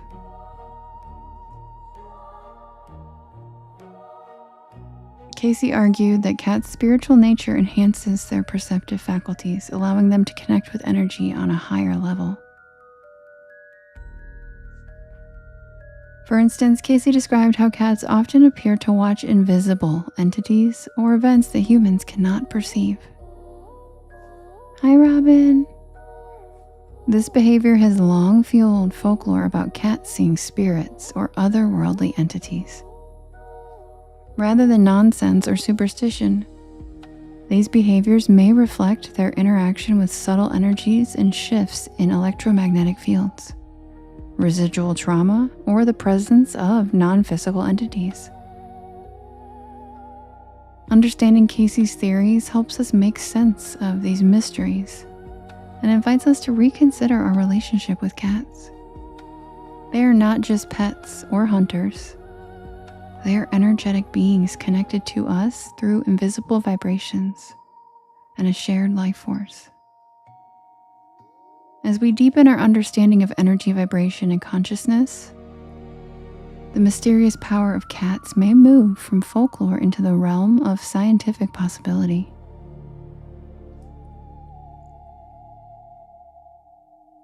When we look closer at what makes cats so uniquely sensitive to invisible energy, Edgar Cayce's readings provide us with a fascinating blend of biology, neurology, and spirituality.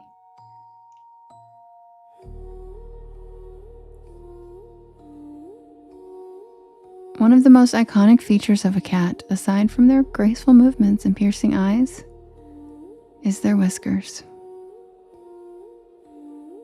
These are not just delicate strands of hair. They are actually complex, highly sensitive tactile organs, packed with nerve endings. Cats use their whiskers to sense changes in the environment, detecting even the slightest movement of air currents. But Cayce's readings suggest these whiskers do even more. They are specialized sensors that respond to electromagnetic and vibrational frequencies around the cat. This ability to detect electromagnetic energy means cats can literally feel disturbances in the energy around them. This explains why cats often settle on or near the parts of the body that are in distress, lying there for hours as if they are monitoring or even trying to help. But whiskers are only part of the story. Cats have exceptionally developed sensory systems across their entire bodies. Their eyes are designed to pick up subtle changes in light and shadow, and their ears detect frequencies far beyond human hearing. Cayce suggests that this acute sensory perception extends to the realm of energetic, allowing cats to see and hear vibrations that surround living beings. According to Cayce, the aura reflects a person's physical, emotional, and spiritual state. When the aura is healthy and balanced, it radiates calm, harmonious energy. When it's disrupted by pain, fear, or sickness, it sends out different vibrational signals that cats can detect. One of the most fascinating ideas from Cayce's readings is the concept that cats can actually absorb negative energy. He suggested that cats are capable of drawing in and neutralizing harmful vibrations, which can protect their human companions and the spaces they inhabit. But in some cases, this can be exhausting or even harmful for the cat, which might explain why some cats seek solitude after spending time in energetically heavy places. This absorptive ability aligns with stories shared by cat owners worldwide. Tales of cats who seem to sense when someone is about to have a seizure. Cats who react strongly to a room where something terrible happened. Cats who comfort people during an emotional crisis in a way that feels almost supernatural.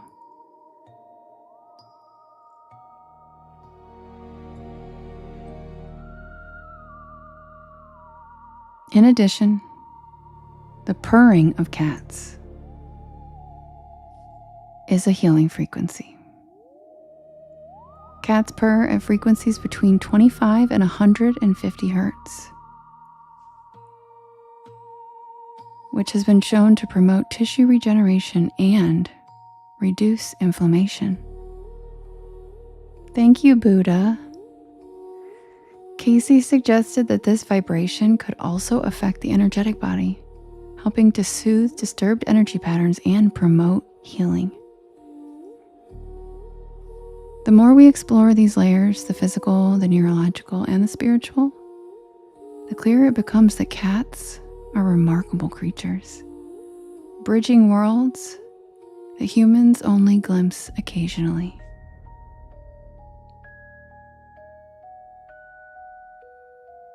And that's the tale of Cayce's cats. This is actually a 30-minute unexplained episode on my YT channel. If you guys want to hear the whole thing, feel free to head on over to my YT channel. There is a playlist called Unexplained Series, and you can watch the whole video. And cats are amazing. And yes, that is a cartoon version of my cat Merlin. And he's so cute. I can't handle it. Look at his short little legs. God, he's so cute. His little, he has like that orangey brown colored nose like a mountain lion. Love him.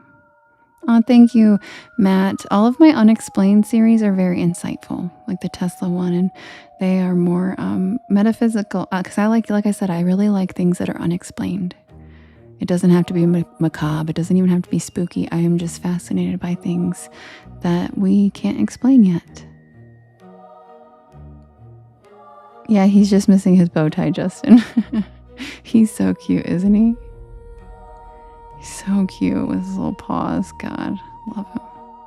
Except for Merlin's chest is white without the stripe. That fluff right there is white, but hey, you know, I tried my best to get it to match.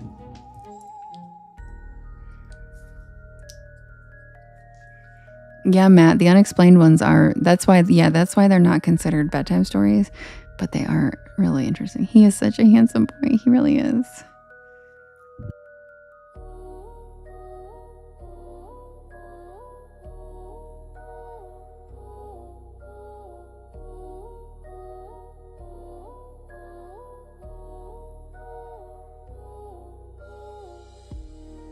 And welcome in. Yes, Gigi, that's what I was just saying, is that's a picture of my cat, Merlin.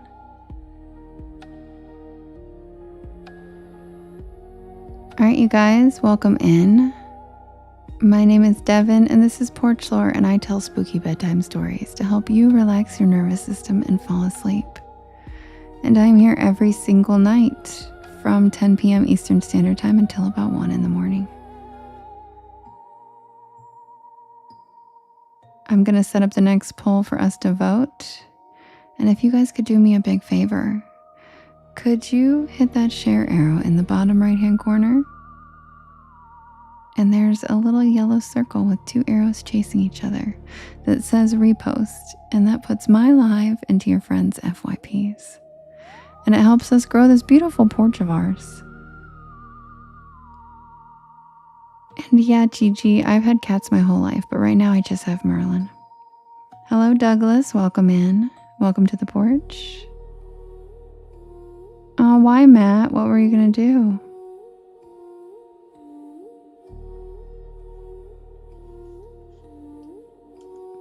Also, I have lots of fun merch. If you guys haven't checked it out yet, feel free to. The site is on this orangey colored banner up here. The links are also in my bio. Even if you don't want to buy anything, there's lots of fun, silly cryptid stuff and stuff that pertains to the stories on there if you'd like to give it a look. Cats really are great, Gigi. All right, guys, I'll be right back. Uh-oh, Matt. I'll be right back with the next poll for us to vote for the next story. Thank you to everybody reposting, sharing out into your stories, tapping away. Happy Friday, everybody, and welcome to the porch.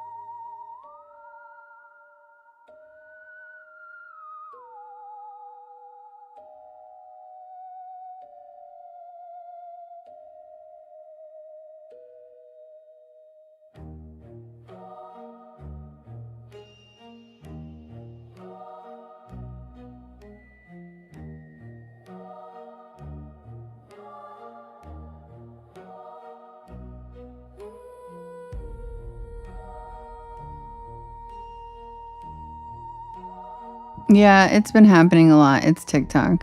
Everything on TikTok is glitching. This app is just falling apart.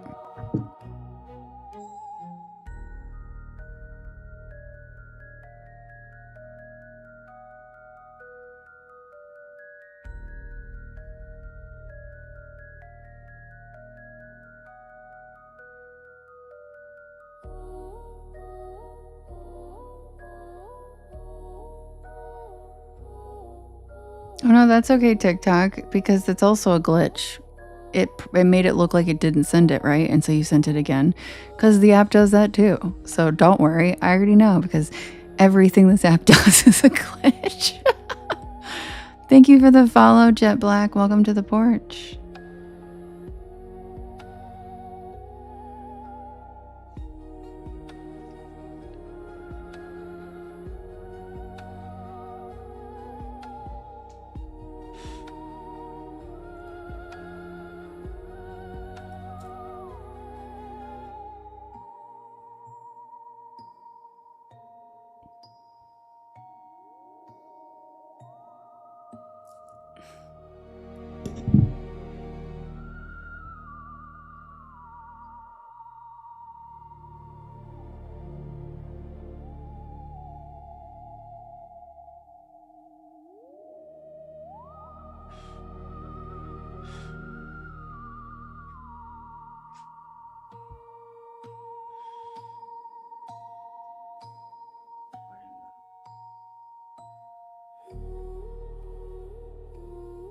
Like,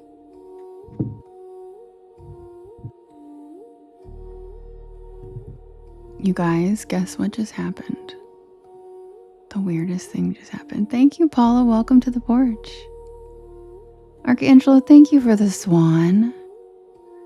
You guys, a spider just like, I was just like standing here and like I have the lights off so I can see the screen better, because if there's like light in the background, it gives me a headache after a while trying to look at the bright screen. So I have it dark in here, and I just saw like this thing. Hi, Julie. Welcome in. Like this tiny little dot floating by my microphone when I was just looking. I was like, what is that? And I like put my hand out, and it was a spider. A spider just like dropped down from my ceiling fan or something, like just wanted to be part of the show. He was just like bloop, and came down right by my microphone. It was a spider. He was like, hey, what are you doing? This looks cool. But he was so tiny. So tiny. Yeah, I just picked, it was saying hello. I just put it on my hand and I moved it over. But it was like, hello. Like, I thought it was a piece of dust. I know. And I was like, what is that? And then I looked, and it was the tiniest little baby spider dangling right by my microphone. Like, what a brave little cutie. There's so many bright lights right here, and I'm like talking all loud for that little baby. And it was like, yep, I'm going to drop down right there. I want to know what's going on. So cute. So cute. Anyway, I'll be right back with the poll. I just had to move the spider. So...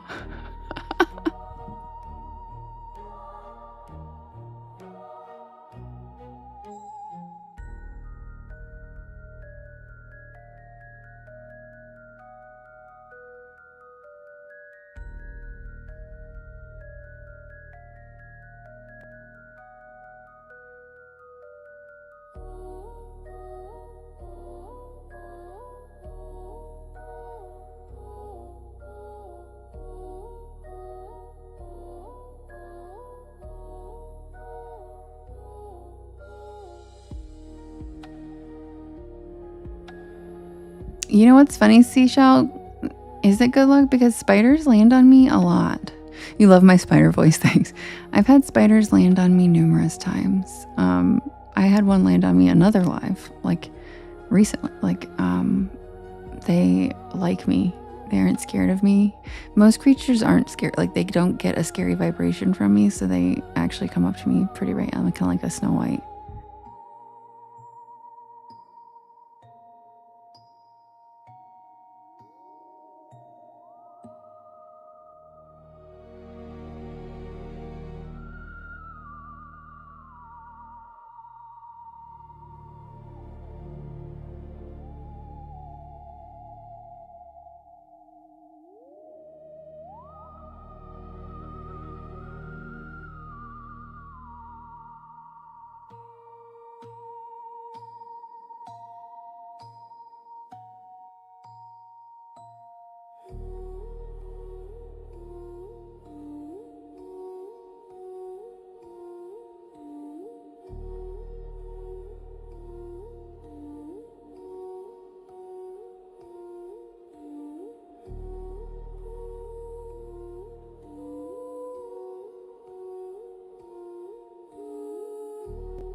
Okay, you guys.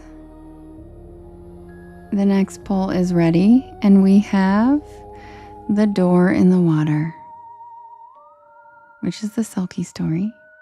We have the Honey Island Swamp Monster. We have the Magnolia House. We have the Camper Van. And we have, oh wait, that one didn't edit right. Sorry guys, 1 second.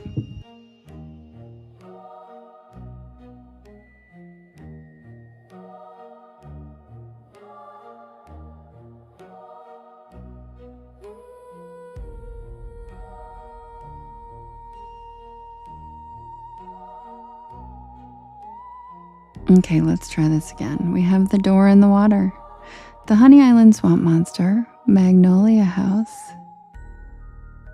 Camper Van, and the Greenbrier Ghost.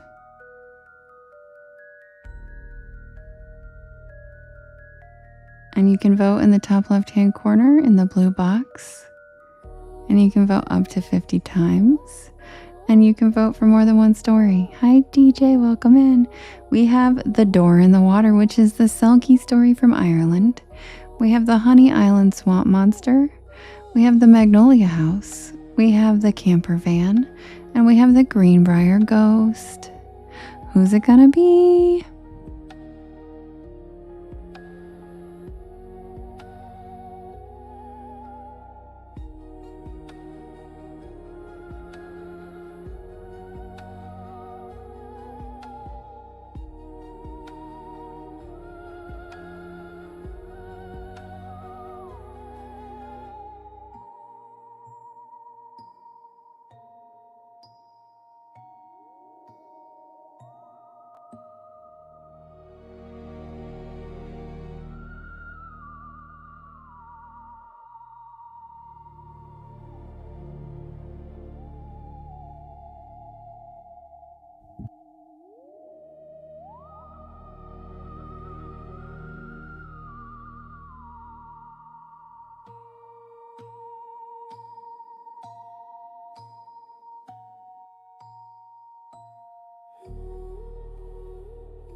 That was so cool. What do you mean, Crafter Girl? No, I don't read any stories more than once. At least not in one live.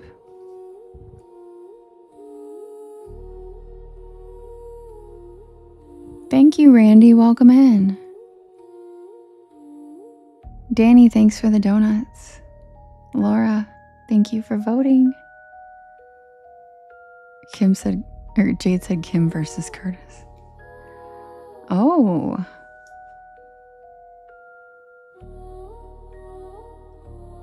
And the winner is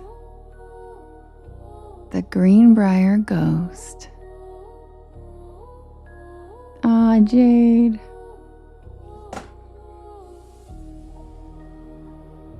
It was close too. It was very close. I know, right, Laura? Another close one.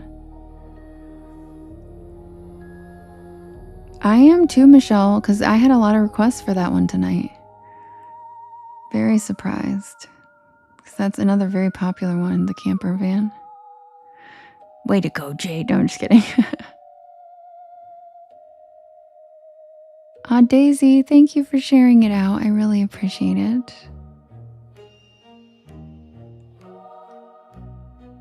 Okay, guys, the winner is the Greenbrier Ghost. I love this story. I will be right back with the tale of the Greenbrier Ghost. And if you are new here, welcome in. My name is Devin, and this is Porch Lore. And I tell spooky bedtime stories to help you relax your nervous system and fall asleep. And I am here every single night at 10 p.m. Eastern Standard Time until about 1 in the morning. I do write and record all these stories myself. They are original content. Mine, K-TikTok.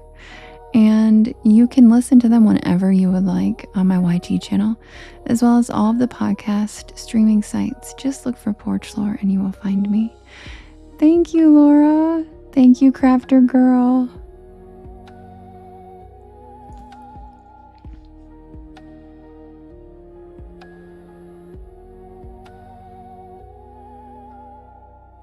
Daisy, this is your second time here. Well, I'm glad you shared it with your friend. Thank you. And Cece, yeah, some of my in real life friends come in here regularly. So I do know some of the people that are in here in person. Hi, Joanne. Margot, thank you for the follow. Welcome to the porch. Aw, Sherry.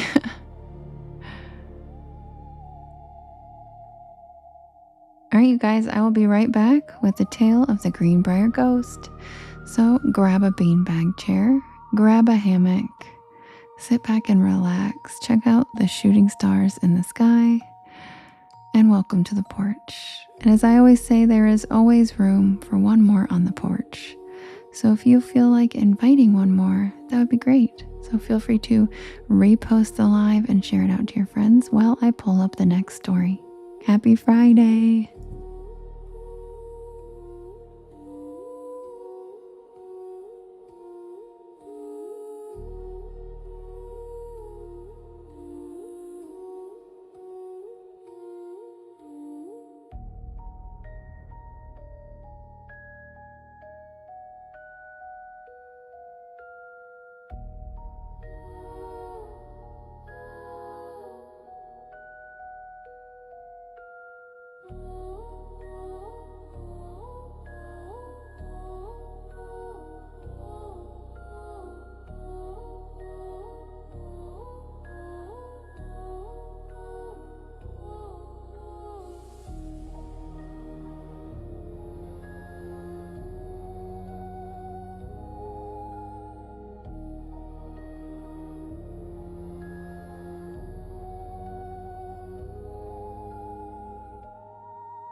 Sherry, thank you for helping me with my gift gallery. Thank you so much for the corgi booties. And Jess, thank you for the hand hearts. And Jade, thank you for asking everybody to help. I appreciate it.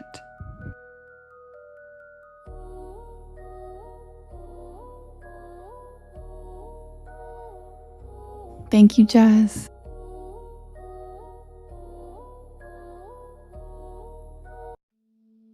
Time for the banshee music.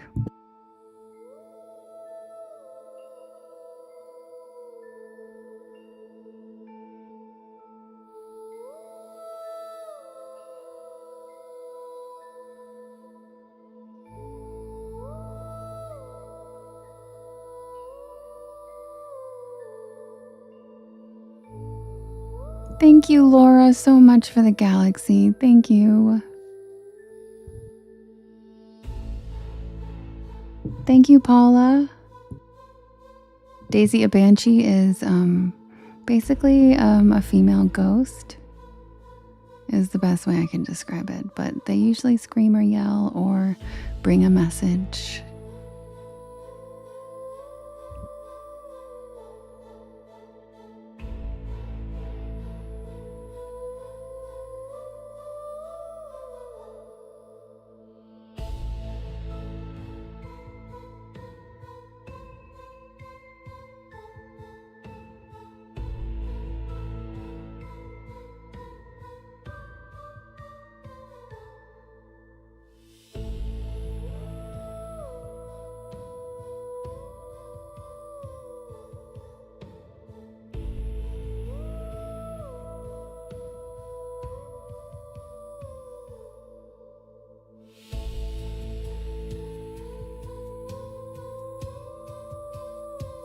Submitted for the approval of the Porch Pal Society This is the tale of the Greenbrier Ghost.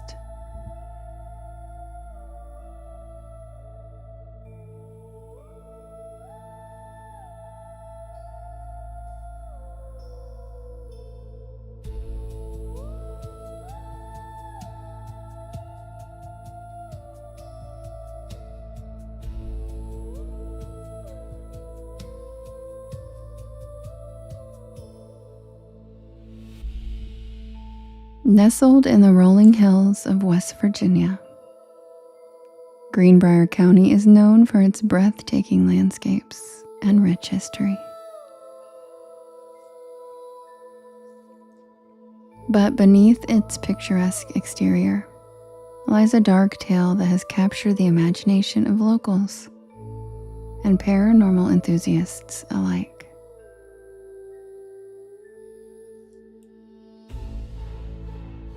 It's the story of Zona Heastershoe, a woman whose tragic life and untimely death would give rise to one of the most famous ghost stories in American history. The legend of the Greenbrier Ghost.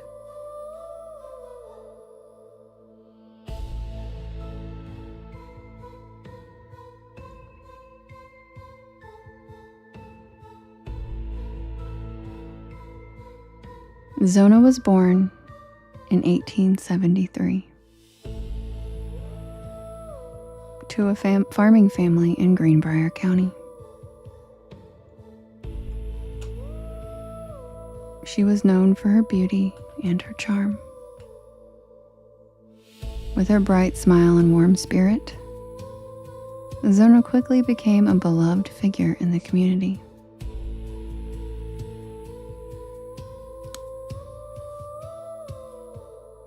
She had dreams of finding true love.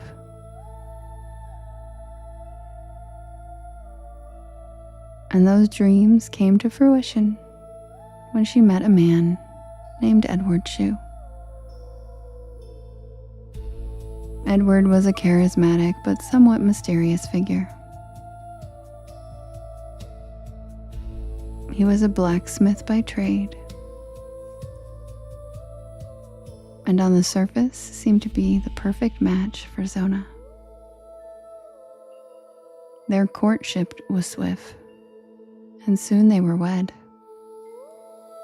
However,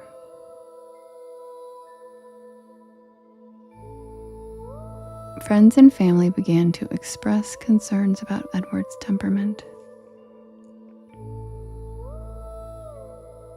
Some warned Zona that he had a reputation for being hot-headed and he could be very possessive.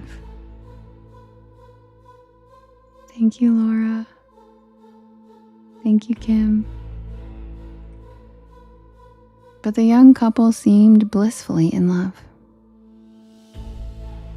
Zona believed that she had found her soulmate. The couple moved into a small home in the area, and for a time, things appeared to be going well. But soon after their marriage, Zona's family noticed a change in her demeanor. Thank you, Sherry.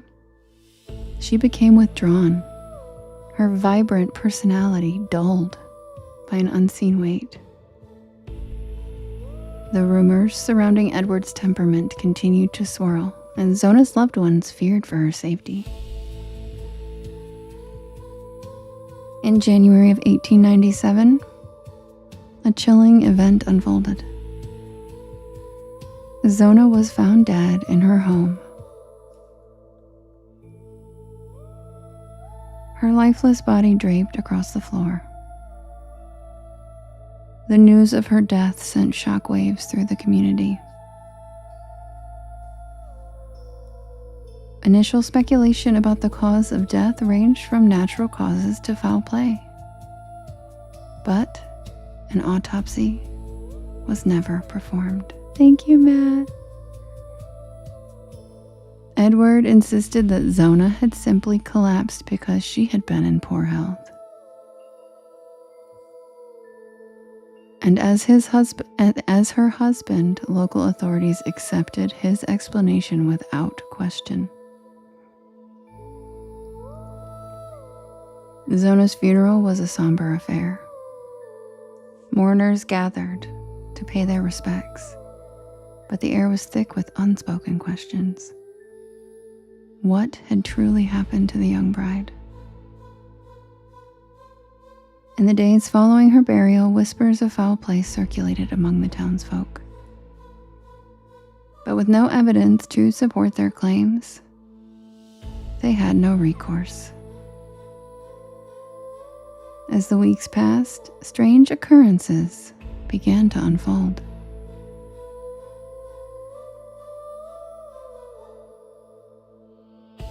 Zona's mother, Mary Heaster, was particularly affected by her daughter's sudden death.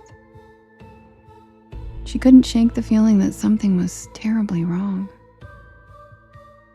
In her grief, she sought solace in her faith. And one night while praying, she was visited by an inexplicable vision. Mary claimed that Zona appeared to her in a dream, ethereal and glowing. Thank you, Jess. Zona's spirit spoke to her, revealing that her death had not been accidental. She told her mother that Edward had killed her, that he had been abusive, and that he had strangled her in a fit of rage.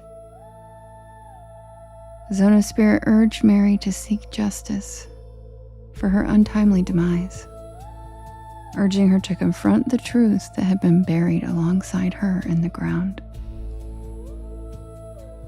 This revelation shook Mary to the core.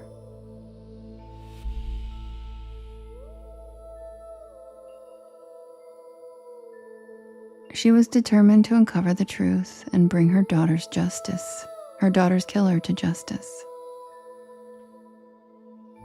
Despite the town's skepticism, Mary was resolute. She spoke to anyone who would listen, sharing her vision and calling for a new investigation into Zona's death. Mary's fervor caught the attention of local authorities, who were initially hesitant but intrigued by her claims. And as the tide of public opinion began to shift, they agreed to exhume Zona's body for a proper examination.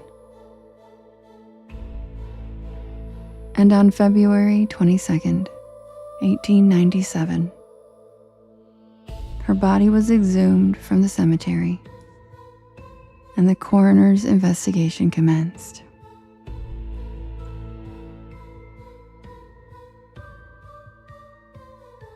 What they discovered was chilling.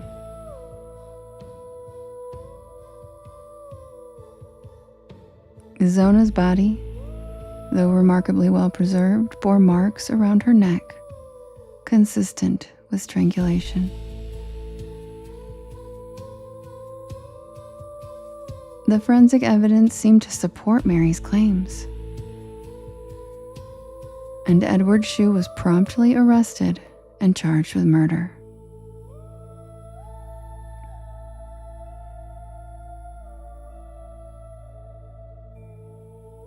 The trial of Edward Shue became a spectacle that captured the attention of the nation. Laura, thank you so much for becoming a super fan. The courtroom was filled with townsfolk eager to witness the unfolding drama.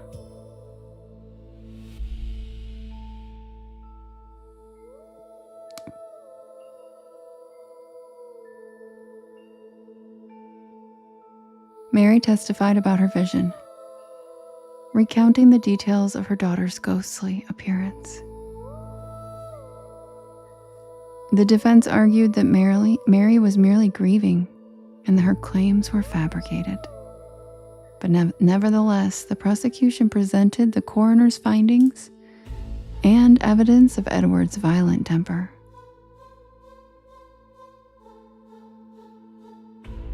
As the trial progressed, more witnesses came forward, recounting their own experience with Edward's volatile nature. Neighbors testified that they had heard arguments between the couple, and several friends of Zona spoke about her fearful demeanor in the months leading up to her death.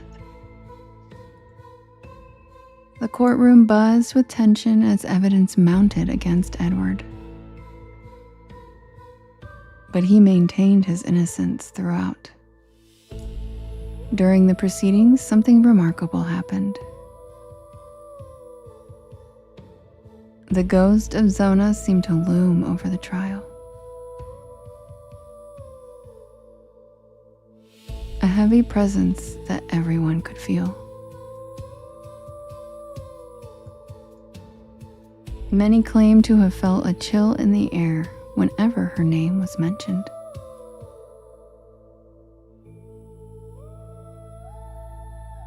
In the eyes of many, Zona's spirit was avenging her own death, haunting the very man who had taken her life. As the trial reached its climax, the jury deliberated. Days passed as they weighed the evidence and the emotional testimonies.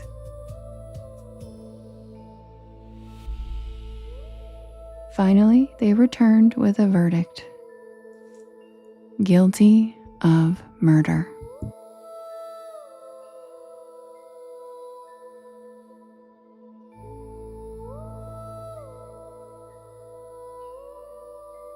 Edward Shue was sentenced to life in prison.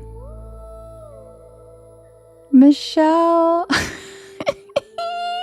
my God.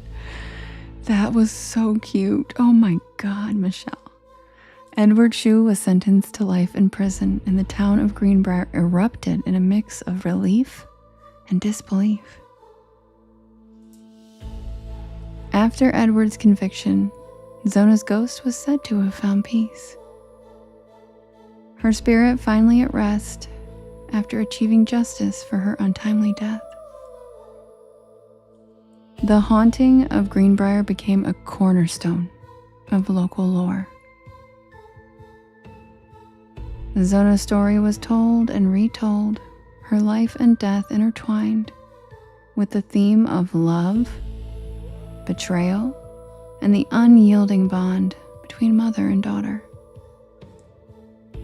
Mary Heaster became a local hero, her unwavering belief in her daughter's spirit leading to justice. The story of Zona Heaster Shue became emblematic of the power of love and the strength of a mother's resolve. The events surrounding her life and death have sparked discussions about the intersection of the spiritual and the material, of the known and the unknown. Today, the tale of the Greenbrier ghost is not just a chilling story from the past. It remains a point of fascination for paranormal investigators and historians alike.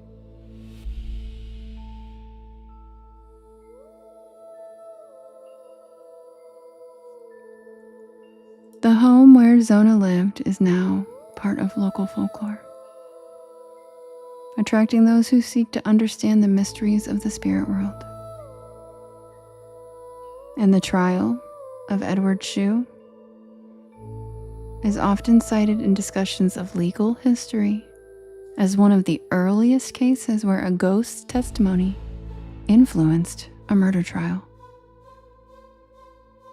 Zona's story has inspired countless books, documentaries, and ghost tours of the area. As we reflect on the haunting tale of Zona Heaster Shue, we're left with lingering questions about life, death, and the ties that bind us to those we truly love. Did Zona truly return from the grave to seek justice?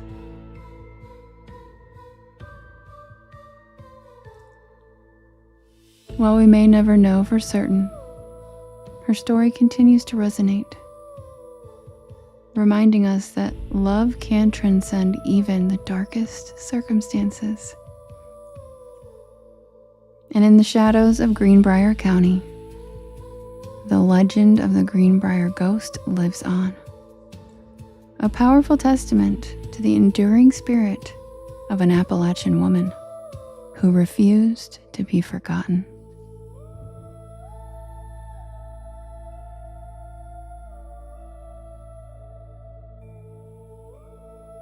And that's the tale of the Greenbrier ghost, one of my favorites. She was like, oh, hell no. Boy, I'm gonna get you. I'm gonna tell my mama, and we're gonna get you. And they did. And yes, Matt is correct. Greenbrier County is not far from where the Bell Witch Cave is as well. Appalachia is, in fact, a crazy place. And these are the stories I grew up with. And if you grew up in Appalachia, you are probably very familiar with the Greenbrier ghost. Because I grew up hearing about her and I was like, yeah, I'm going to haunt him if he kills me. That's right. Pick the wrong girl. Kim, I love that quote. Roads? Where we're going, we don't need roads. Yes, Matt. Yep. Exactly.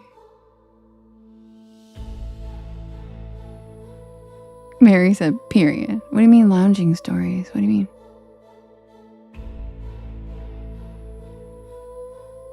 Yeah, F around and find out. Exactly, Paul. And Edward Shue sure did. His ass thought he got away with it, which is hilarious. Yes, Mike, it's on my list actually, The Beast of Bray Road. It's on my list of stories. Like, can you imagine being him and thinking you got away with it and be like, whoa, and then like her ghost is like, nice try, asshole. Youngin stories, I still don't know what that means. Lane said, it won't be a cutesy haunting either. It's going to be like The Ring. You live near there, Mike? Cool.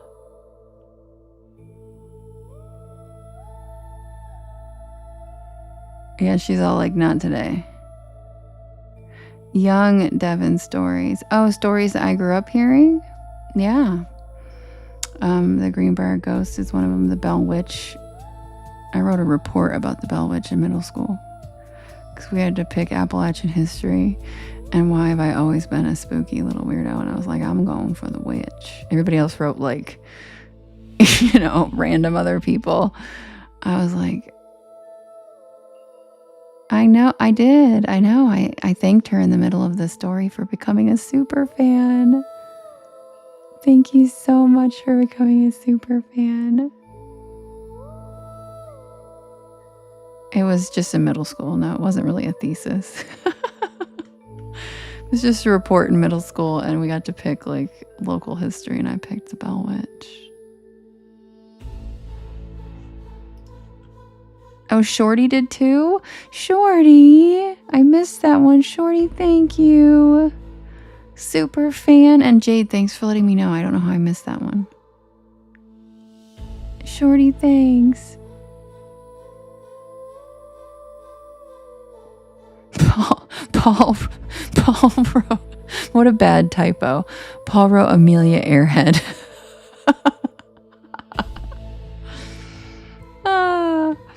You picked Loch Ness. That's cool. Yes, a picture of young Devon. Justin's correct. A picture of young Devon can be seen in the Masked Visitor background.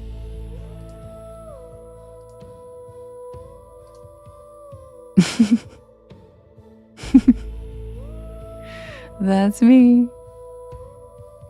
No, I do wonder. I was laughing, Paul, because the typo put Amelia Airhead, not Earhart. Your typo says Airhead. That's why I was laughing. I do wonder.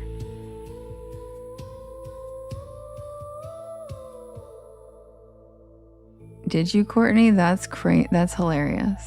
That's so funny. I kind of love that though. Oh, let me put the porch back. Skrilla said it wasn't a typo.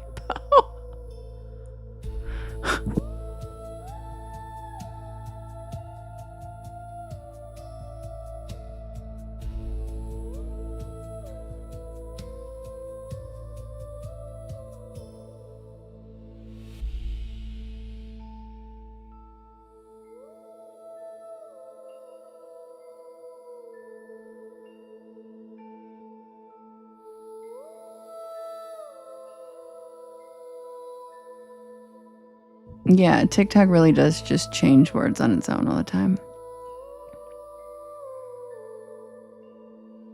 Ooh, Shorty, I would love Hungarian folklore. That would be so cool. Please do. I would love to hear some of that. You're spooky bestie, thanks.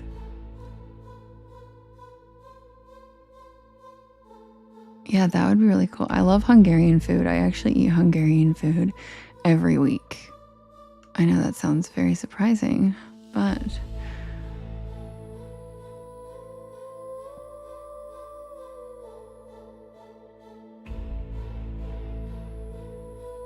yeah, Geronimo was a badass, you're right. Yeah, I eat Hungarian food. Like, we have a great Hungarian restaurant here, and I love it. Oh, you're in Ontario? Okay, that's not far from me. Maybe that's why we both eat Hungarian food. I'm only like an hour from Ontario. I love chicken paprikash. God, it's good.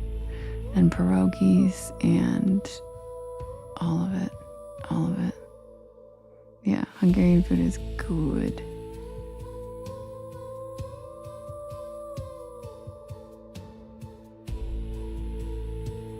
Yeah, pierogies are so good.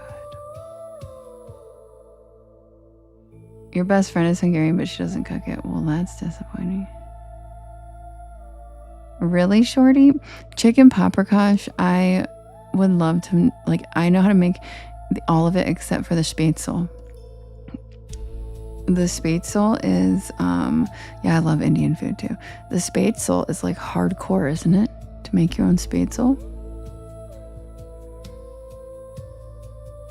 Sherry said I like food in general. I love you, Sherry. Me too. Jabronis. Shay, I already did that on Christmas Eve and Christmas Day.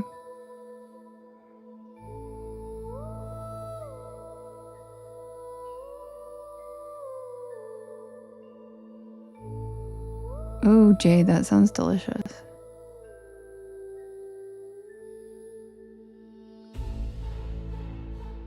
I learned how to cook nothing from any of my exes. So hey, at least you learned how to cook island style from him. Yes, CCM German, Spätzle, and the Bratwurst, Knackwurst.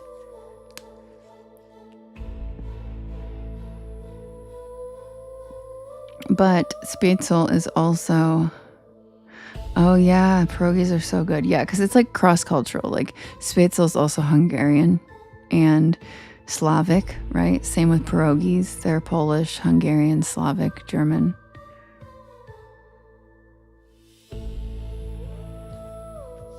I do too. Chicken tikka masala is one of my favorite meals of all time. I love Indian food. I love it. Yeah, Shay, I will definitely be doing it again this Christmas. For sure. Every holiday, I usually do a special like holiday stories on that day. Like I did St. Patrick's Day was the most recent one. So whatever the next holiday is, I'm sure I'll do as well. But people request the Christmas stories that I told still regularly, and we still read them. So it's not like they're only for Christmas. We still read them regularly.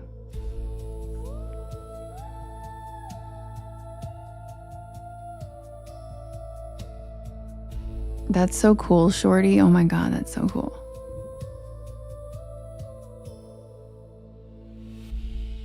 I will say also my favorite sandwich is Wiener Schnitzel, which everybody makes fun of. And I'm like, it's literally like a breaded tenderloin.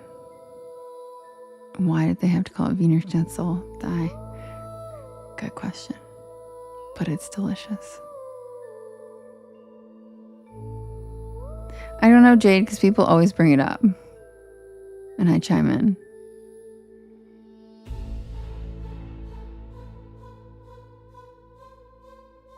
Really, Justin? Yeah.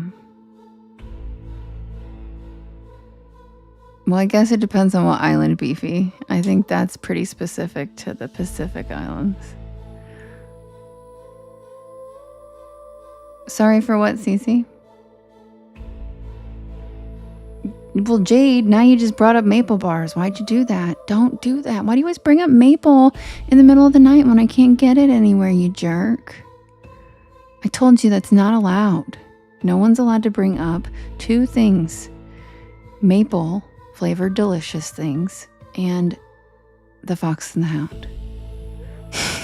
Okay? And Jade just broke the rule.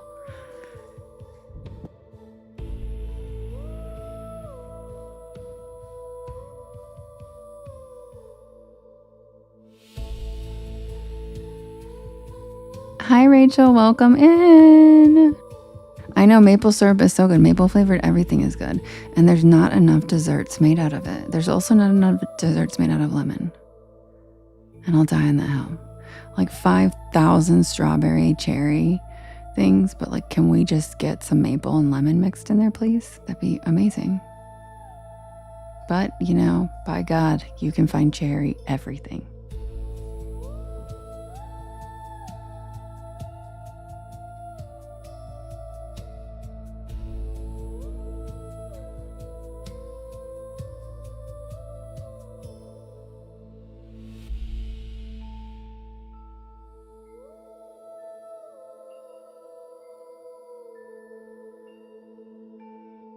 Yeah, strawberry too. I do love strawberry, but it's like it's like the only choice for like it'd just be nice. And it's like people like the season of lemon's not a seasonal fruit. Lemon is literally all like there is no reason that there's not more of an abundance of lemon flavored sweet things.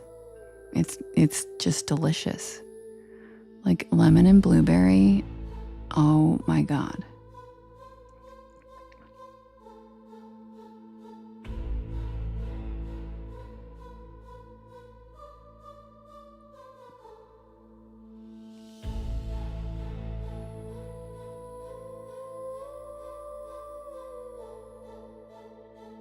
Cindy, one time I made lemon bars and I forgot to coat the baking dish before I made them, and it was a nightmare. I don't know if you guys know about the crust of lemon bars, but my God, don't ever not coat the pan. I could not get that crust. It like turned into cement, and I could not get it out of the pan for days. I had to like soak it. Everybody just picked the lemon off, like scraped the lemon off, and the whole crust was stuck. It was horrible.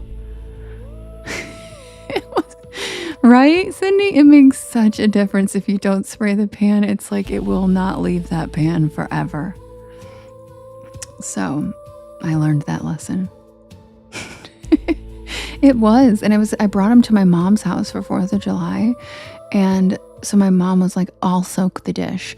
And it like 3 days later, my mom was like, Jesus Christ, that crust has been soaking for 3 days and I still can't even put a dent in it. I was like, we might just have to throw the pan.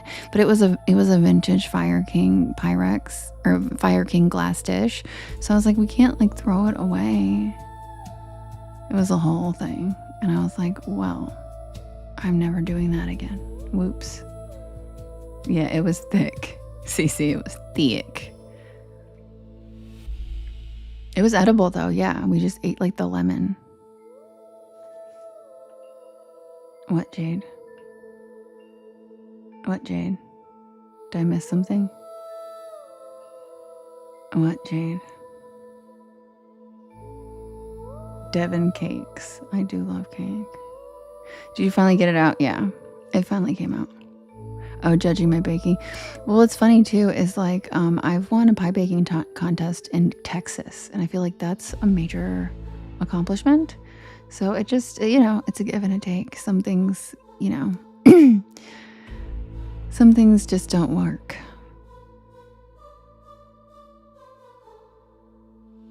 Yeah, we ended up getting it off. My mom just soaked it for like a week in her sink and bitched about it, and then it went out.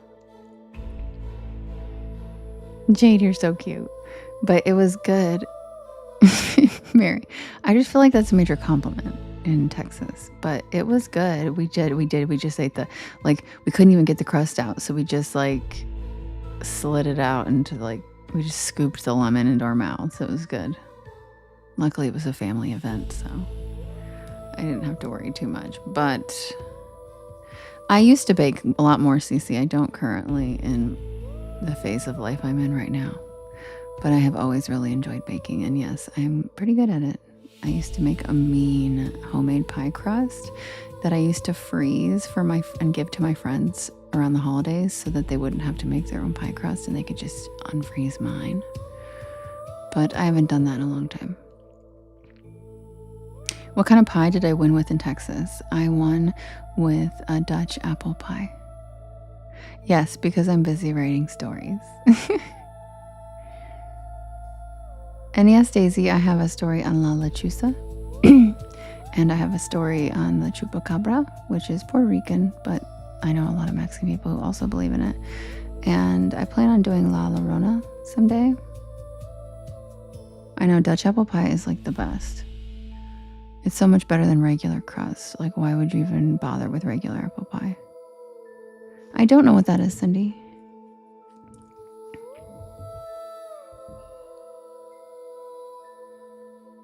Yeah, Dutch apple pie is so good. It's so good. And that's why I was so proud of myself for winning, because it was also in Texas, and I feel like Texas ladies know how to make pie.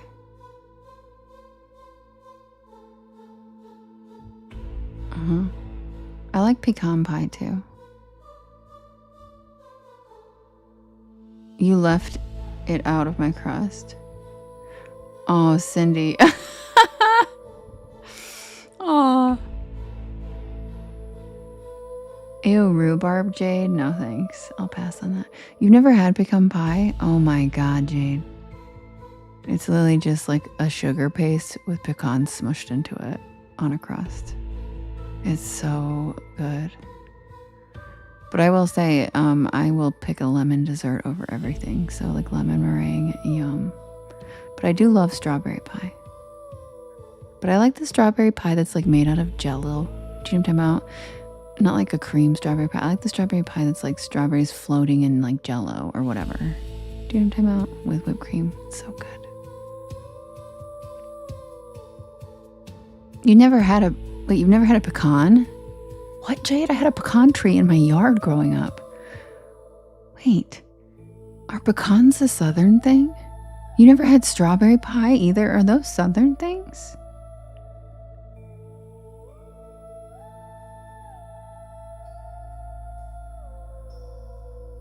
They are?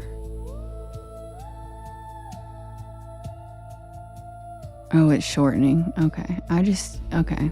It's like lard. Yeah, I had pecan trees in my yard growing up in North Carolina. Oh. And strawberries are a southern thing? Huh. Well, damn. Well, shoot. You've never heard of them either, and you're from Oregon? Wait, so Oregon people have never heard of pecans and pecan pie? I'm gonna have a stroke. What?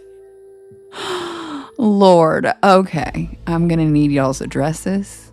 I'm gonna send you guys some bags of pecan. What in the world?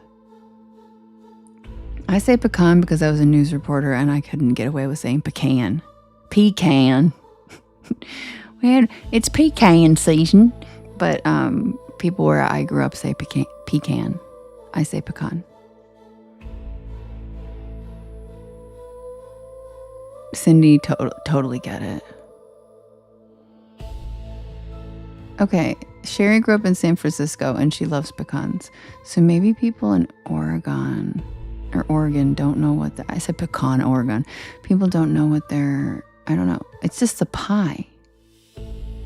Wait, you're an Oregon person and you eat pecan pie. Okay, so we're getting mixed results here.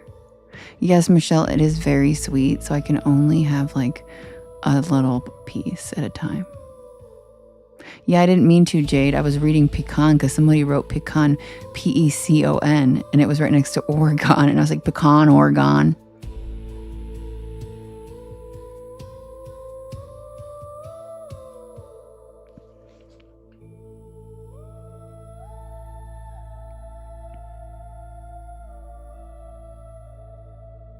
Yeah, it's so good with vanilla ice cream.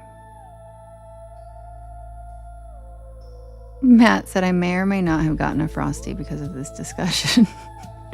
I'm very influenceable too when it comes to sweets, and I definitely would be getting sweets after this if I could, but everything will be closed. We're more of a cashew family, Chase. Cashew pie, that would be something, huh? Hi, Brandon. Oh my God, Brandon loves food. Just commented, I love you.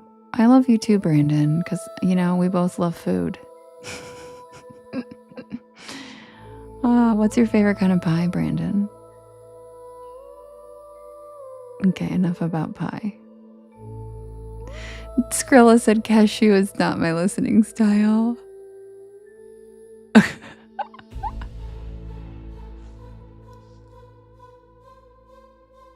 Blackberry and huckleberry. I love blackberry flavored things. So I like the top and the crust, but that gooey stuff I can't do. Huh. I love this. Ooh, banana pudding. J-Dub popping in with the banana pudding. Cake or pie? That's a good question. If I had to choose, probably cake, to be honest. Cake is like just so good. Devin berries. Kaylee said I fell asleep 45 minutes ago, but just woke up because of pie. Oh, and Tolstoy's about to DoorDash some dessert. Cake does win. Cake really wins. When I was 3 years old, I'll post the picture in the Discord for you guys. This gives you an indication of what kind of gal I've been since I was born. When I was 3 years old, I told my parents that for my birthday, I wanted 2 cakes. I wanted one cake that had 3 candles in it. And then I wanted another cake that had a number 3 candle in it. Why? Because I'm a little brat and I thought it was a way to get 2 cakes. Okay? So my parents were like, you got it. Whatever you want. And so instead of a 2-layer cake, which we always get for our birthdays, my parents took the 2 layers and turned them into individual cakes and and I got one cake with 3 candles in it and another cake with a number 3 in it. And there's a picture of me sitting in between them, smiling, all proud of myself because I got them to make me 2 cakes. Because I thought I was clever, but my parents were more clever.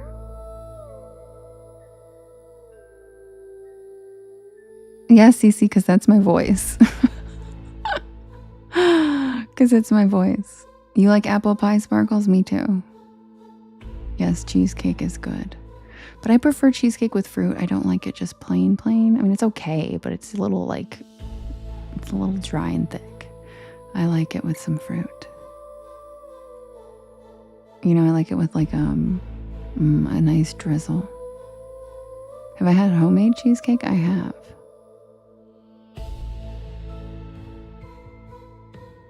Yeah, the story of every kid's life. I know.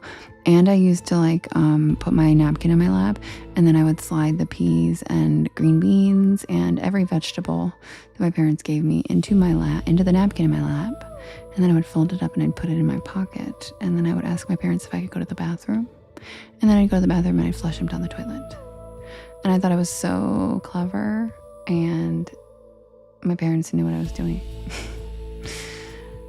I thought I got away with it, but they were like, But, you always seem to need to go to the bathroom, kiddo.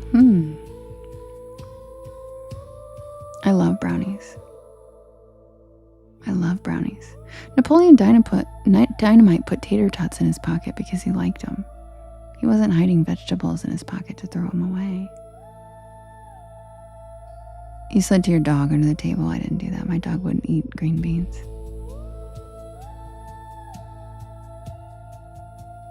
You used to scrape it to the outside of your plate. I also used to wait until my milk got warm and complain about how it was warm now and I couldn't drink it.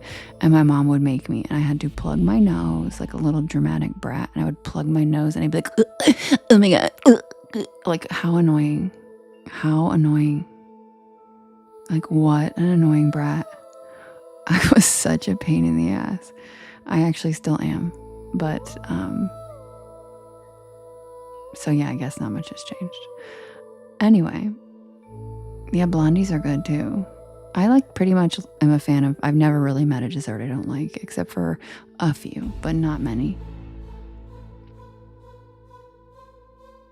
Oh, Kim, all I do is laugh at myself. Like, I laugh at my own jokes more than anybody else does. Oh, really, Jade? That's so... I wonder why.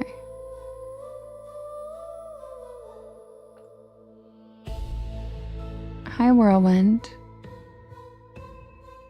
All right, guys, you know what time it is.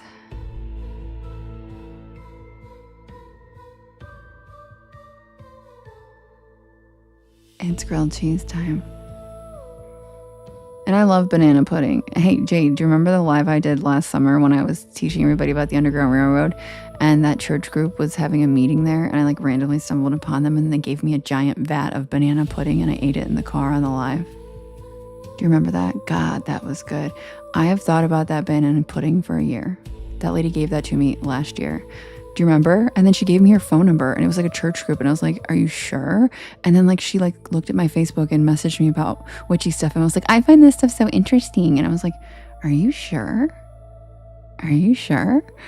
What? And then she gave me, she sent me her recipe for the banana cream pudding or whatever. It was the pudding. It wasn't the pie. It was the layered pudding. I should like find her phone number, be like, hey girl, what's up? It's that time of year again. Because it was like this time of year. No, I hadn't started going live. Yeah, it wasn't. It was like in August, but it was so incredibly random, and it was like on the live, and I was like, "Hold on, you guys! I think they're like giving me dessert." And then they just gave me this giant vat of like banana pudding because it was like the layered with the little vanilla wafers in it and like frosting, like because they were done with their little luncheon and they had a lot left. And I was like, what? So then I'm on the live, like carrying this vat of banana pudding to my car, and I'm like eating it in the car on the live. Yep, it was such a Southern thing of me to do. I was like, I can't pass up no banana pudding, girl. Like, what do you mean? Shoot, I'll take it and eat it right now. It was so good. It was so good. Well, and the ladies, remember, they stopped their meeting and they were watching me. And then I was like, I'm so sorry, am I interrupting your meeting? And they were like, no, we're finding it really interesting. We didn't know any of this. And I was like, oh, okay.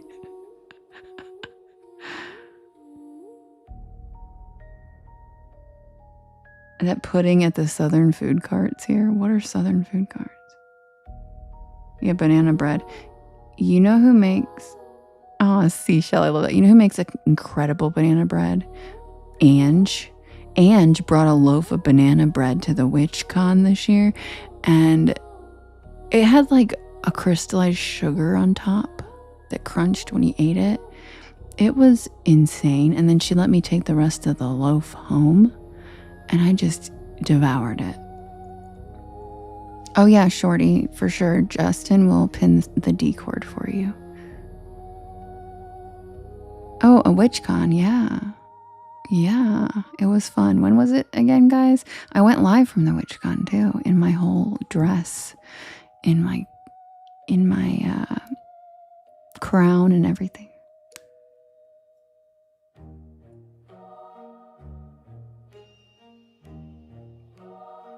Collard greens or okra, Jade?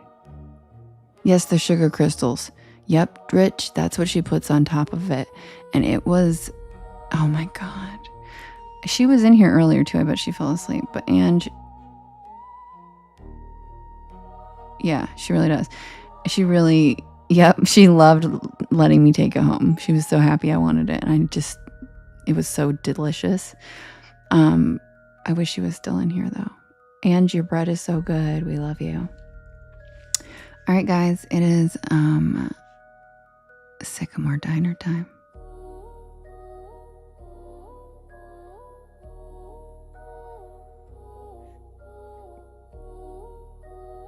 You made it in time, say we got sidetracked by dessert.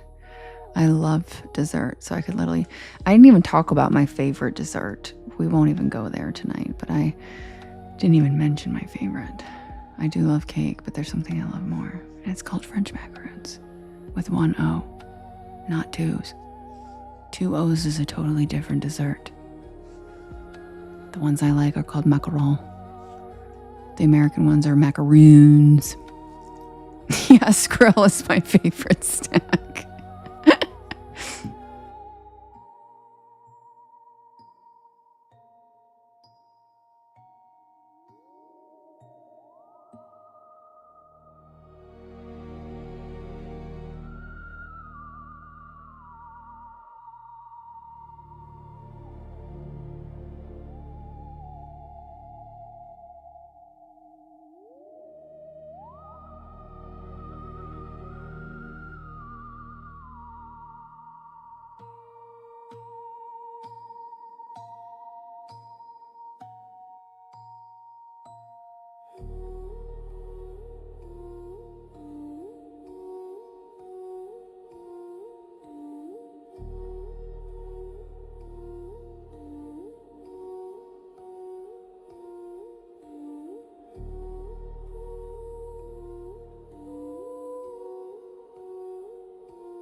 Also, the other Angela and I might be going to the lake on Sunday, and I might do a live from there. And yes, I do have 2 real life friends that are named Angela. It's very confusing. Ange with a J is in Michigan. And then Angela, the little cutie with the yellow picture that comes in here all the time, she lives literally down the street from me, like 5 minutes down the street. So we might go to the lake on Sunday. She invited me, and I might do a little live ski just to say hi and show you guys a lake. Because Giraffe Angela. Exactly, Jade. Yep, giant giraffe Angela. She invited me to go to the lake with her. Well, actually, I'm kind of going as protection because a guy invited her off an online dating app. And she said, I'm not coming up there by myself. So if you invite some of your friends, I'll bring my friend and we can have a lake hangout day. And I was like, girl, you're not going up there by yourself. So right now we're debating whether we're going at all, but I'm not letting her go alone. And then she's like, we could just it's a private lake. So basically I think she just found somebody that had a lake to get us, because she knows I'm obsessed with water and I've been crying about how I want to go swimming in a lake all summer. And I feel like she just may have found a guy for us to do that with, because I was like, show me his profile. And she did, and his whole profile's pictures of him at the lake. I was like, did you just pick out a dude that has a lake house? So, still getting a feel for what the situation is. But yeah, she pretty much. No, but she doesn't know him, Beefy. I think she just because I told her just last week, I was like, if God is my witness, I will go swimming this summer, and it will be in like a natural body of water, like not just someone's pool, like it'll be a lake. And then she's like, girl, because we were going to go swimming tomorrow. And then she's like, actually, how about Sunday? And I was like, why? She's like, I think I got us an invite to. And I was like, what do you mean? And then she told me. Me too, Aussie, me too. I pray it was just a coincidence. So, I might have to go protect my friend and make sure, and we'll also splash around quite a bit. But I am always the driver, so I'm definitely going to drive us there so I can haul her ass away if it ends up being. But don't worry, everybody. I carry 3 baseball bats in my car, as well as a couple of things I won't mention. And you want to know why 3? Because a long one, a short one, metal, and wood. Because metal hurts more but wood breaks. So I got all the options. I have a wooden Louisville Slugger, and I have 2 metal ones. It's true. I mean, let's be real, you guys. As an adventurous, reckless, kind of spontaneous gal who loves to travel around the country on her own in random places, it's probably a good idea for me to be toting those around, wouldn't you say? I might be wild, but I'm not dumb. Yeah, Justin gets it. 1 for the kneecaps, 1 for the stomach, and 1 for the melon. The melon. You had to call it a melon. Oh my God.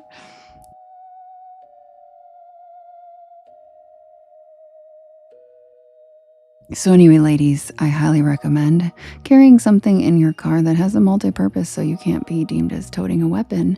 You're just a softball mom or something, right? So just a heads up to all the ladies out there. Corkscrews, baseball bats, any daily things that aren't deemed an actual weapon are very handy to have in your car.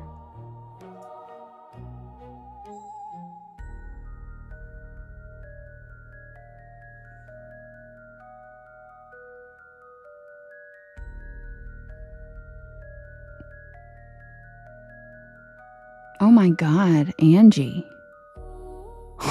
Whoa. Whoa. You guys are really blowing my mind here. Angie's like wasp spray straight to the face. Whoa. Jade, why can't I see you doing that though? Like, Jade, I can literally see you doing that. Like, I am like, that is amazing. Because that is literally, I can see you doing that. I feel like they wouldn't expect it, and then you just would, and he'd be on the ground.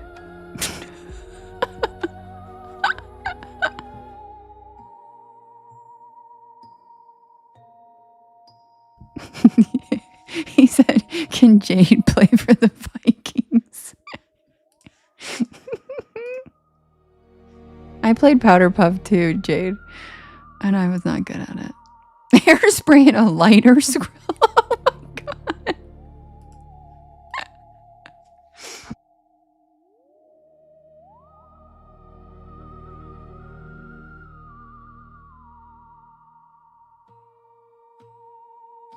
Submitted for the approval of the Porch Pal Society.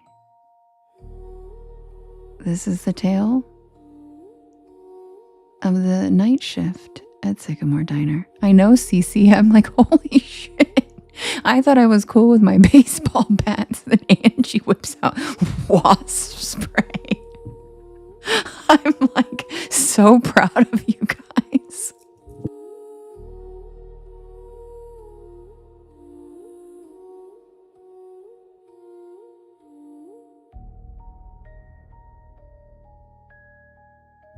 Beefy, that's why I said it has to be a daily household thing. Then it's not a weapon.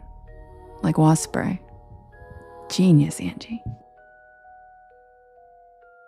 Justin. Justin, you get me. He said someone in here knocks. I'm sure of it.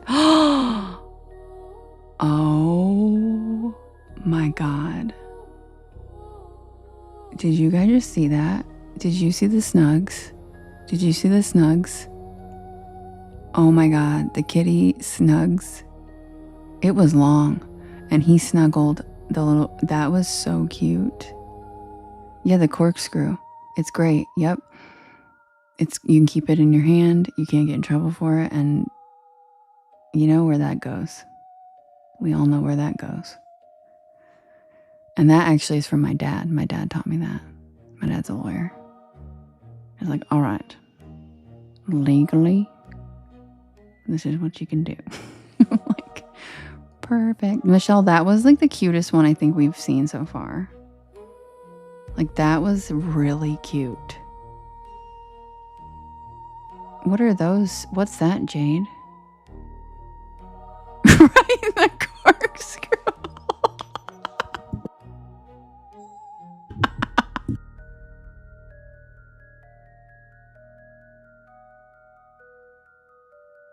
I'm literally cackling.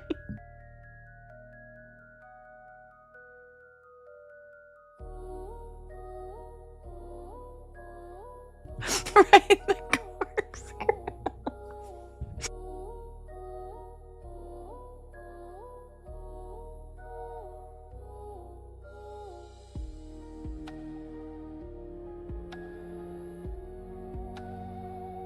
Yeah, right, Justin. I feel like someone has nunchucks in here for sure. Someone has those, like, what are those little stars that you can throw? I feel like it's gonna be Michelle. Michelle's gonna be like, I have Asian jet stars in my car.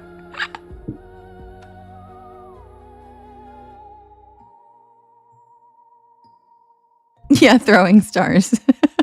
Ninja stars.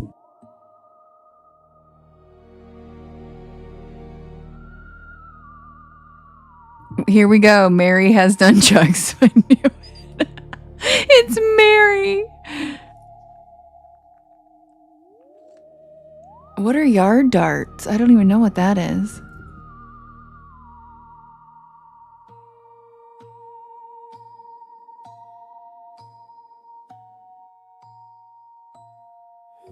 Do you think they're called nunchucks because the guy's like,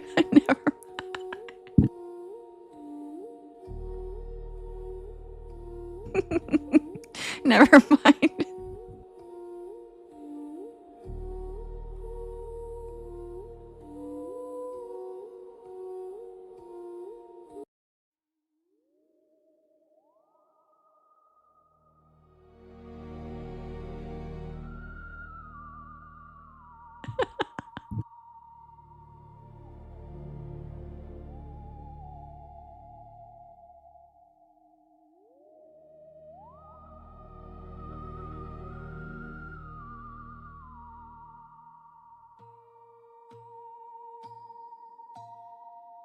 Because a woodchuck can't juggle. Okay. Okay. This is the tale of the night shift at Sycamore Diner.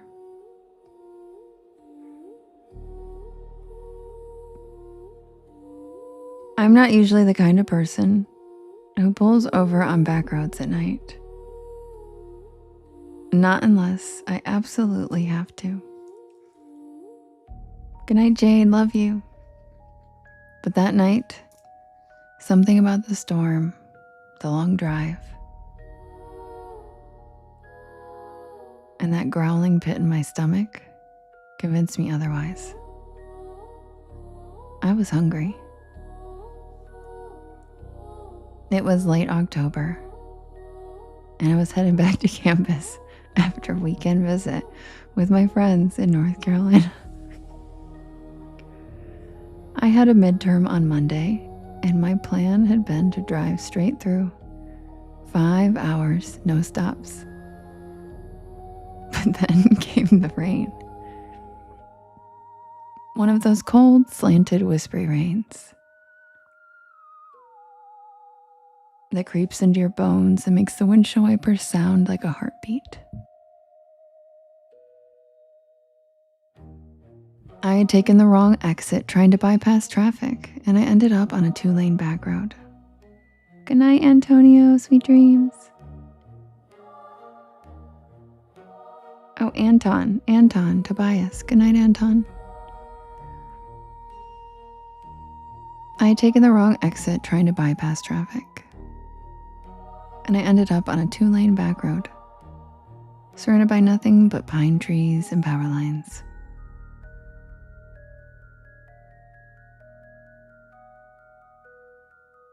And that's when I saw the neon sign. SYCAMRE Diner. The O in Sycamore was flickering like it hadn't worked right in years. Good night, Holly. But the rest was lit up in a cherry red neon. A tiny beacon in the middle of nowhere. I figured I'd grab a quick bite.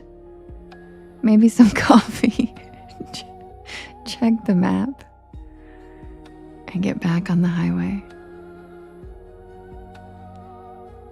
But I should have just kept driving.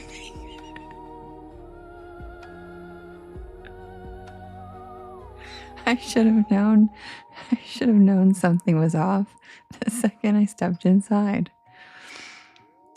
The bell over the door jingled, but not like a normal bell. It made this sharp metallic ping that echoed longer than it should have.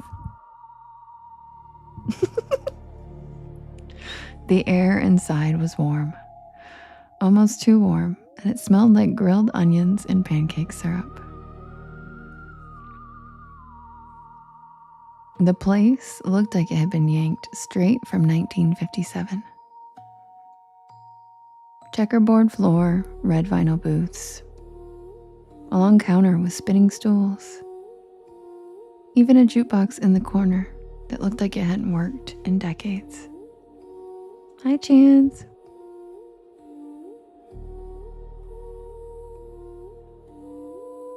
And the people? They all stopped and looked at me the second I walked in. Not in a rude way, just quiet. Like they weren't expecting me.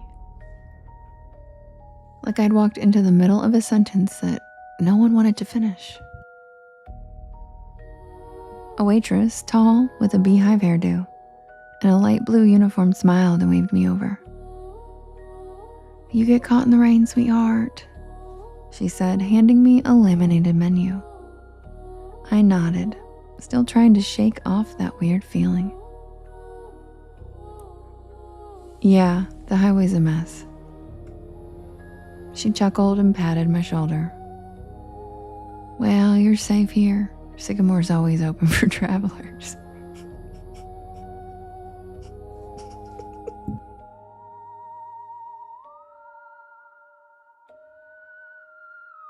I sat down at a corner booth and the vinyl creaked.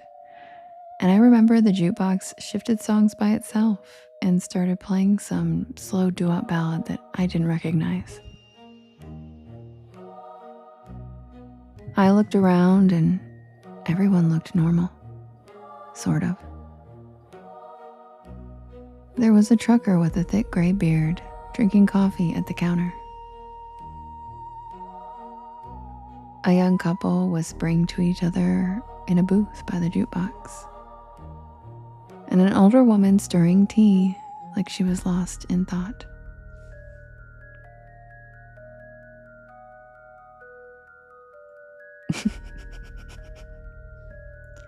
But they all had the same look in their eyes. Like they were there, but also somewhere else. Like they were watching me out of the corner of their eyes, even when they were looking down.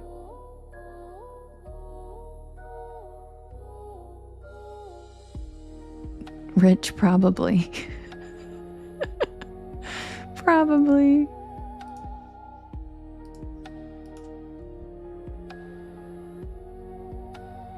The The waitress came back with coffee. Strong, hot, and surprisingly good. And I ordered a grilled cheese with fries. Simple, safe. She wrote it down with one of those clicky pens and said, "Don't worry, it's on the house tonight."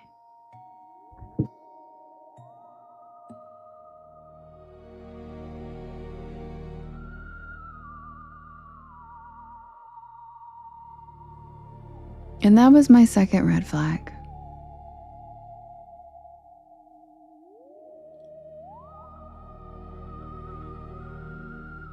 No diner just gives food away.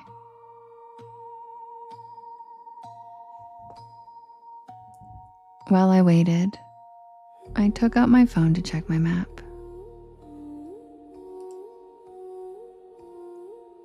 No signal, and I mean nothing. No bars, no Wi-Fi, not even GPS.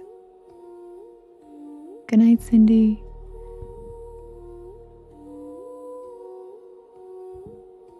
Just a blank screen with a spinning wheel. I glanced out the foggy window, and the storm was still going. But now the wind had picked up, and I could see the power lines swaying like jump ropes in the dark.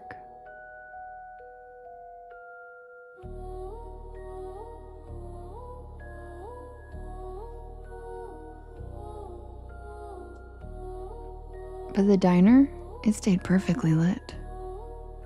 Not even a flicker. The food came fast. Too fast. Like under 5 minutes. Just. But it looked amazing. Golden bread, gooey cheese, crispy fries with a little metal cup of ketchup on the side. I took a bite.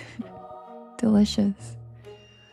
I mean, I've eaten at a lot of diners, greasy spoons, college joints, and roadside shacks, but this was hands down the best grilled cheese I've ever had.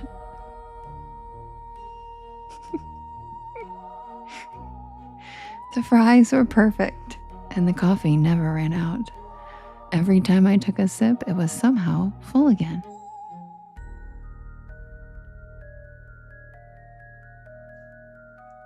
I was halfway through the sandwich when the trucker got up to leave. He walked right past my table, nodded once, and whispered, "Don't stay past midnight." That's all he said. What? But he was already out the door. The waitress gave me a tight smile and walked over, collecting his empty mug. Old Earl, he's always saying weird stuff. Just ignore him. But I couldn't. Something about his voice stuck with me. Something about the way he looked at me, not like I was a customer, but like I was in danger. Hi, Drew. I checked the clock over the register. 11:42. I figured I had just enough time to finish my fries, grab my check, and head out. I still had at least 3 hours left on the road. But when I stood up, the lights flickered. Just once, and then again. And then everything in the diner stopped moving. The couple by the jukebox froze mid-sentence. The woman with the tea stopped stirring, her spoon hanging in midair.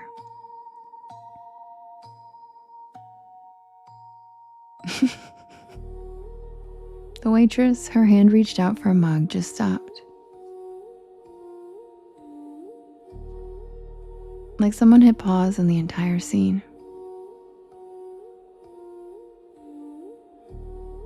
I took a step back. The jukebox buzzed, glitched, and restarted a new track. I could still move, but no one else could. And then I heard it. Good night, Cece. Not music, not a storm. A voice, not coming from anyone I could see. Just a whisper that seemed to echo from the walls themselves. I backed toward the door, my heart hammering in my chest, and I turned the knob.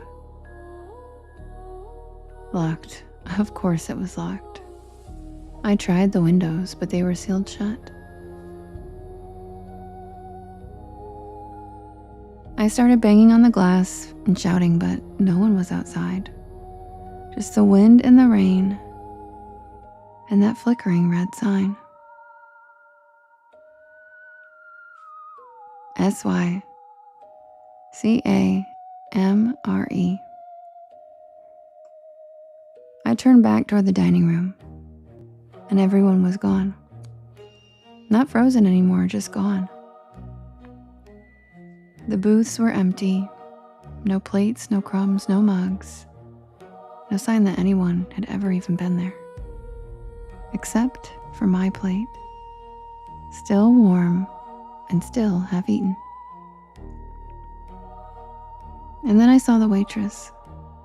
She was standing by the kitchen doors, her silhouette backlit by flickering fluorescent light. Her face was wrong. Same smile, but her eyes were empty, black and endless. Like someone had painted over them.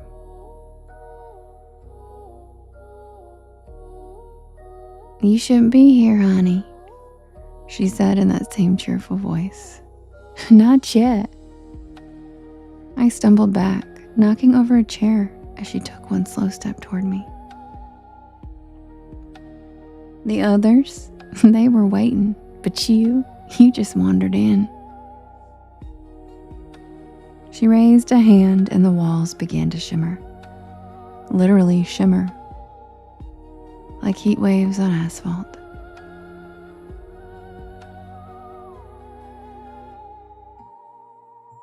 The checkered floor rippled, and the red booths started to fade, becoming outlines, and then shadows, and then nothing. And then I saw it. Underneath the illusion. It was charred wood, cracked tile, broken beams, and black soot.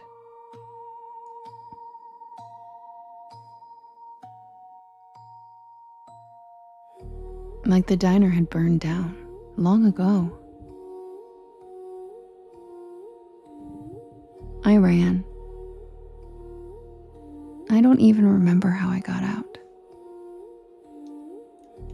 1 second I was inside, and the next I was on the side of the road, soaked to the bone and gasping for air. My car was still there, parked on gravel that didn't even look like a lot anymore. Just weeds and puddles. No neon sign, no glowing windows, just nothing. I drove back to campus that night in silence. No music, no Porch Lore podcast. I kept glancing in the rearview mirror, half expecting to see that red neon flicker back to life. I didn't tell anyone, not for weeks. Not until I finally looked up Sycamore Diner on a local history site. And I found it. Burned to the ground in 1972. A gas leak. The whole place went up at midnight. And everyone inside was killed. 5 patrons, a waitress, and a cook.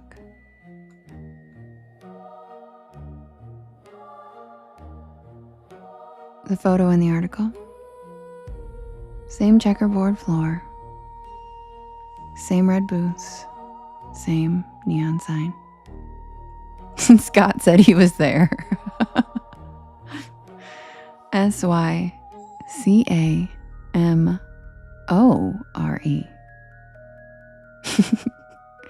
And in the corner of the photo,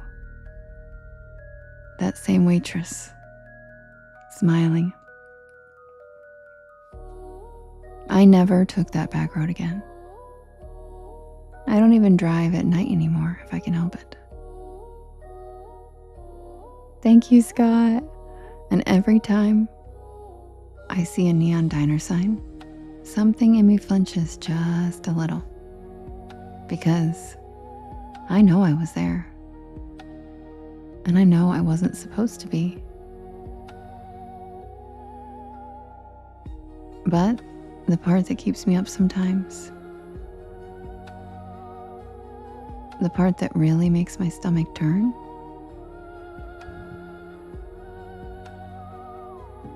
that was the best damn grilled cheese I've ever had. And I didn't even pay for it.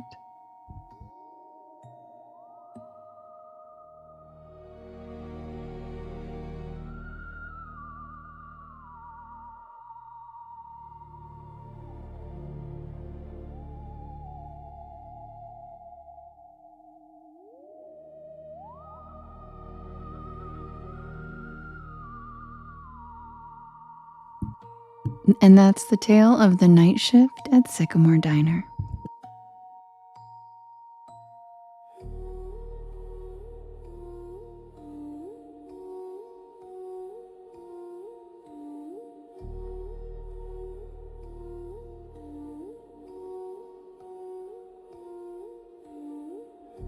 Good night, everybody. I love you so much. I hope you guys have a wonderful Saturday tomorrow. And I will see you guys again tomorrow night at 10 p.m. Eastern Standard Time. And if you can't fall asleep, head on over to my YT channel. There's a bedtime stories playlist, and you'll probably be out by like the second story. And if you had fun tonight here, don't forget to give me a follow. So if you fall off the porch, you can find us again. Thank you for spending your evenings with me, guys. You could be anywhere and you choose to be here with me. And I appreciate it. And I appreciate the support and the love from you guys. And I love our community. I hope you guys have a wonderful Saturday tomorrow. And don't forget, stay spooky.